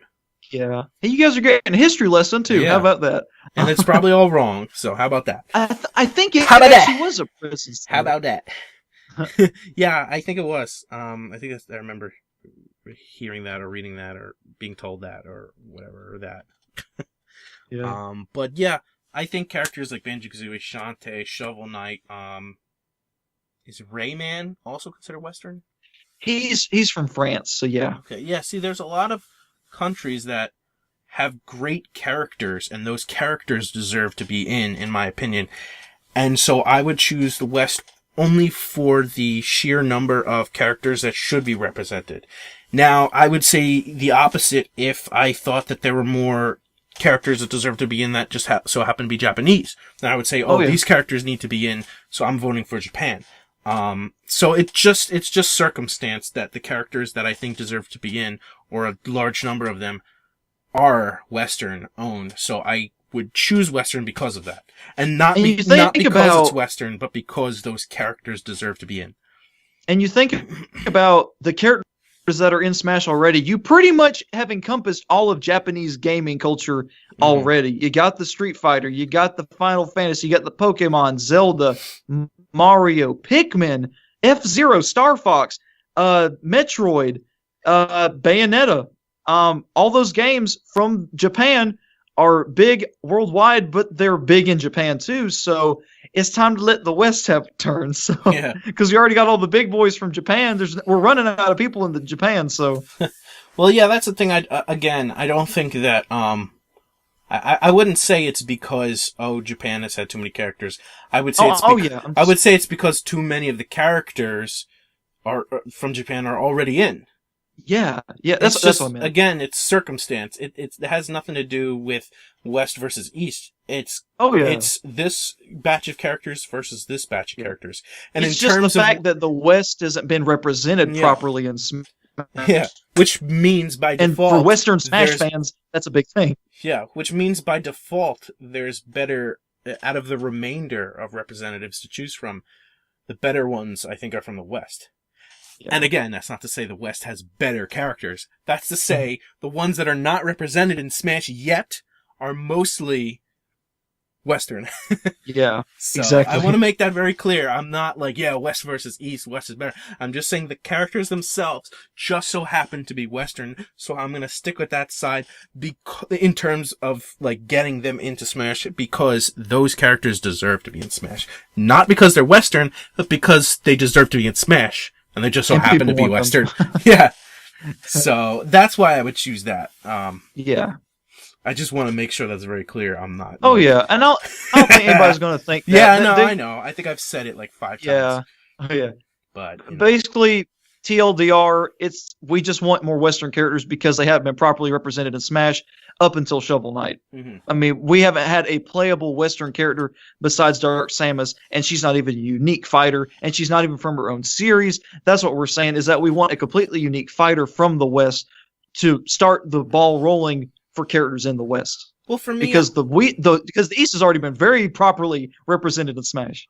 See, I don't think... I think my perspective is a little different. It's not because it hasn't been properly represented. For me, it's just what characters are left. Oh, these characters that... I mean, what characters that should be in the game are left. Oh, it's these characters. Hey, they're mostly from the West, so let's get them in. And they mostly are from the West. Like, it's not because they're from the West. I don't really care about the representation in terms of where they're from. I care about the representation in terms of who they are. Oh yeah, I don't want it to sound like I want them in just because they're America. Yeah, that's not the case. I mean, it is cool. I mean, I'm not gonna lie, it is cool. You know, as an American, to have a character that was born in America be in the biggest fighting game of all time. But it's more like you said, it's because they're actually good characters. Yeah. If it was some boring, crappy character that didn't belong in Smash, Steve, I would not want them in Smash if they were a Western character that had a crappy personality, that just were boring and were not fun, Steve. But characters like Shantae, Shovel Knight, Banjo-Kazooie, etc., that we've already mentioned like 5 times, they actually have personality. They have history with Nintendo. They have history in gaming, and they're cool characters. Okay, I'm sorry. I would take those characters if it meant having to have Steve in too. I'd be like, you know what, fine. Yeah. I'll take Steve if we get these guys too. Yeah, I'm just saying, compared to them, he's just like, why? But in terms of this question, that basically means, would you rather have Shantae and Banjo-Kazooie and the like, or would you rather have Sora and Geno? And you're like, why are you making me choose? Oh, I didn't think about that. Yeah. Dang. I was thinking about like Hello Kitty and Naruto and stuff. I didn't think about video game characters. Well, dang. That's what I was assuming, but he did say Japanese folklore, anime, manga, other characters. Huh, that brings a new meaning to the question. See, I was coming to the question as in just Japan in general versus America in general. But this question takes on a new meaning if it's non-video game related Japanese versus video game related Western. Or non-video game related Japanese versus non-video game related Western. Well, I don't think any Western non-video game characters belong either, like Mickey Mouse. Batman. Yeah, as playable characters. Batman. Would you rather have Superman or Goku? Gosh. Goku. Yeah. Between the...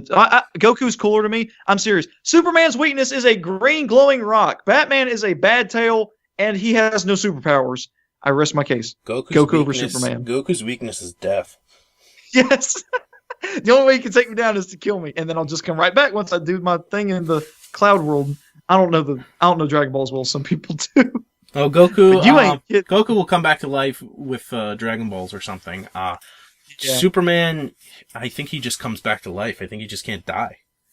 I really don't know. I don't know much about Superman unless it's specific universe lores, but I think because he gets his power from the sun, or our sun in general, I think if he gets our sunlight while he's dead, like, it'll bring him back to life. But I don't know for sure. I really don't know much about DC Comics in general. But I think that was like my understanding when someone was telling me.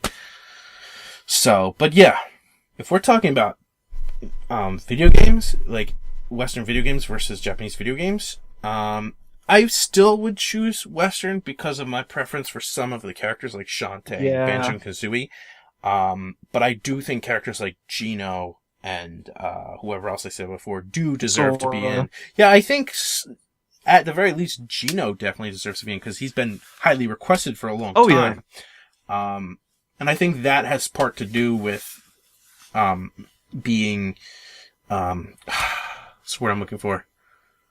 Like, deserving. Like, if people have been, like, if a mass number of people have been requesting for a character for so long, and they do fit the bill of being a video game character originally, I think that, you know, that character is very deserving. Mm-hmm.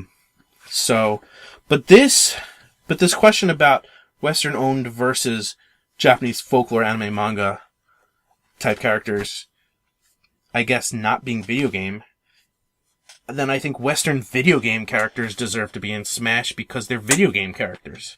Oh yeah. Oh yeah. Now, if video game is out of the question, then I even question if video game is even out of the choices, like Western character non-video game versus Japanese character non-video game. I don't even know if I would choose one. I mean, I think it would come down to like Mickey Mouse versus Goku or something, right? Pretty much, yeah. In which case, I mean, they're both kind of, not that they're the same, but they both have the same circumstance where Mickey is in video games, but he didn't originate from them.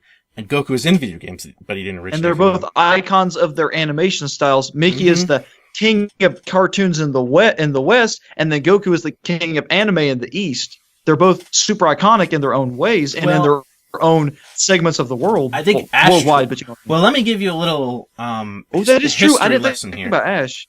No, not Ash. I wasn't going to say Ash. I was going to say I'm Astro Boy. But let me give you a little lesson about anime that I learned in college. Anime came from Disney, mostly. Tezuka, the guy, I forgot his full name, but Tezuka, who made Astro Boy, he was inspired by Disney styles, like the big eyes and the cutesy look, and that's where his designs like Astro Boy came from, stuff like Bambi and those cutesy looks. And then, so he's considered the godfather of anime, Tezuka. And so he introduced that kind of style, and then that style, I guess, had evolved over time. So technically, Mickey is the king of anime as well. That's awesome. So that's so cool. I forgot. Dude, about I swear that Disney touches turns to gold. Yeah, I forgot about that until like we just came up with that, and I was like, wait. It was like Mickey versus when you said like king of cartoons versus king of anime, then that sparked that in my head. I was like, oh wait, but Mickey is also the king of anime. So I am the king of anime. I deserve to be in. So I mean, like, I don't know. Step aside, weebs. Step aside, bitch. I deserve to be in. So I mean, that's really difficult unless they come as a combo pack, like a Mickey and Goku combo DLC. That'd be so weird. It'd be weird. Oh, you thought Cloud and Smash was weird? Awesome. Y'all ain't seen nothing yet. You thought Cloud was pushing it? Wait till you see the Mickey Mouse Goku pack. Mice and Monkeys. Of Mice and Monkeys pack. That's awesome. Oh, gosh. Man. So, I think that about wraps it up, especially because my laptop's almost dead, and I don't want it to die on us. And we've been talking for about 3 hours when we intended to talk about 1 hour. We just got so wrapped up in it. So, I mean, before we go, was there anything else you wanted to mention about any news or anything else, or any... Anything? I guess the biggest thing is tomorrow at Minecon, we'll see if Steve gets revealed, and that might be one of the talking points for next week. Do you know the time? Or I don't to watch it or anything. I don't even know if it's something to watch. I think it'll be announced there, whatever the announcement is, and then people will probably see it online.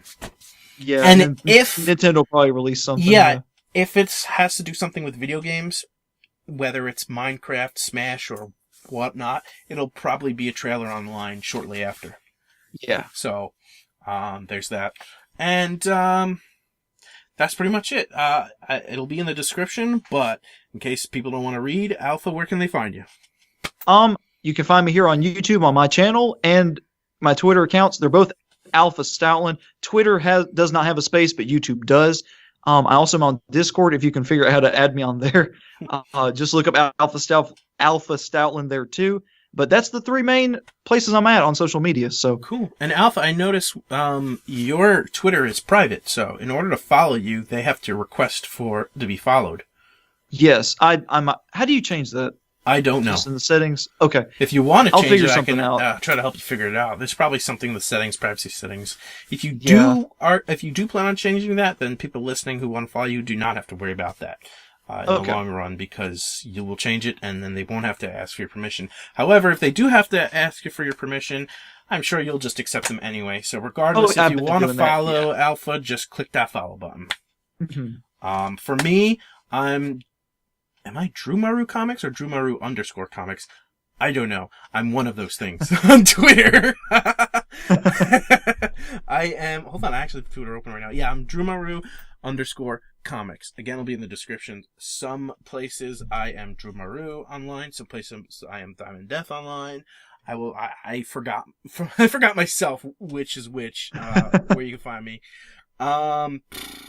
But if you double check in the links, you will know which is which. I will link to my YouTube, my Instagram, my Twitter, my whatever and whatever and whatever. And also, I want to tell you guys to check out my comic series Spirit Legends because I want people to read it. Because it's fun working on it, and like the few people who have read it really like it, and I'm doing some things with it. I've been getting guest artists to do promotional images. I just had somebody on.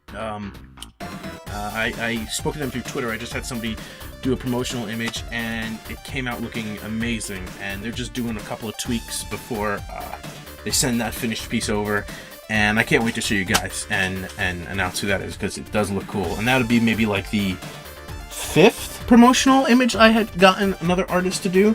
I had released some of them online, but I can always release them again. They're all cool. It's great to see other people draw in their style your characters. That's always fun to see. So again, that'll be in the link. Those links will be in the description, and you can check them out. So I guess that's pretty much it. Yeah, it was good talking to you, Drew. Always good. Yeah, always good. Good having you. Thanks for talking with me. All right, everybody, take care. See you next week. Unless some horrible thing happens. Hopefully take not. care. Yeah, hopefully not. Take care, guys. Bye. Bye.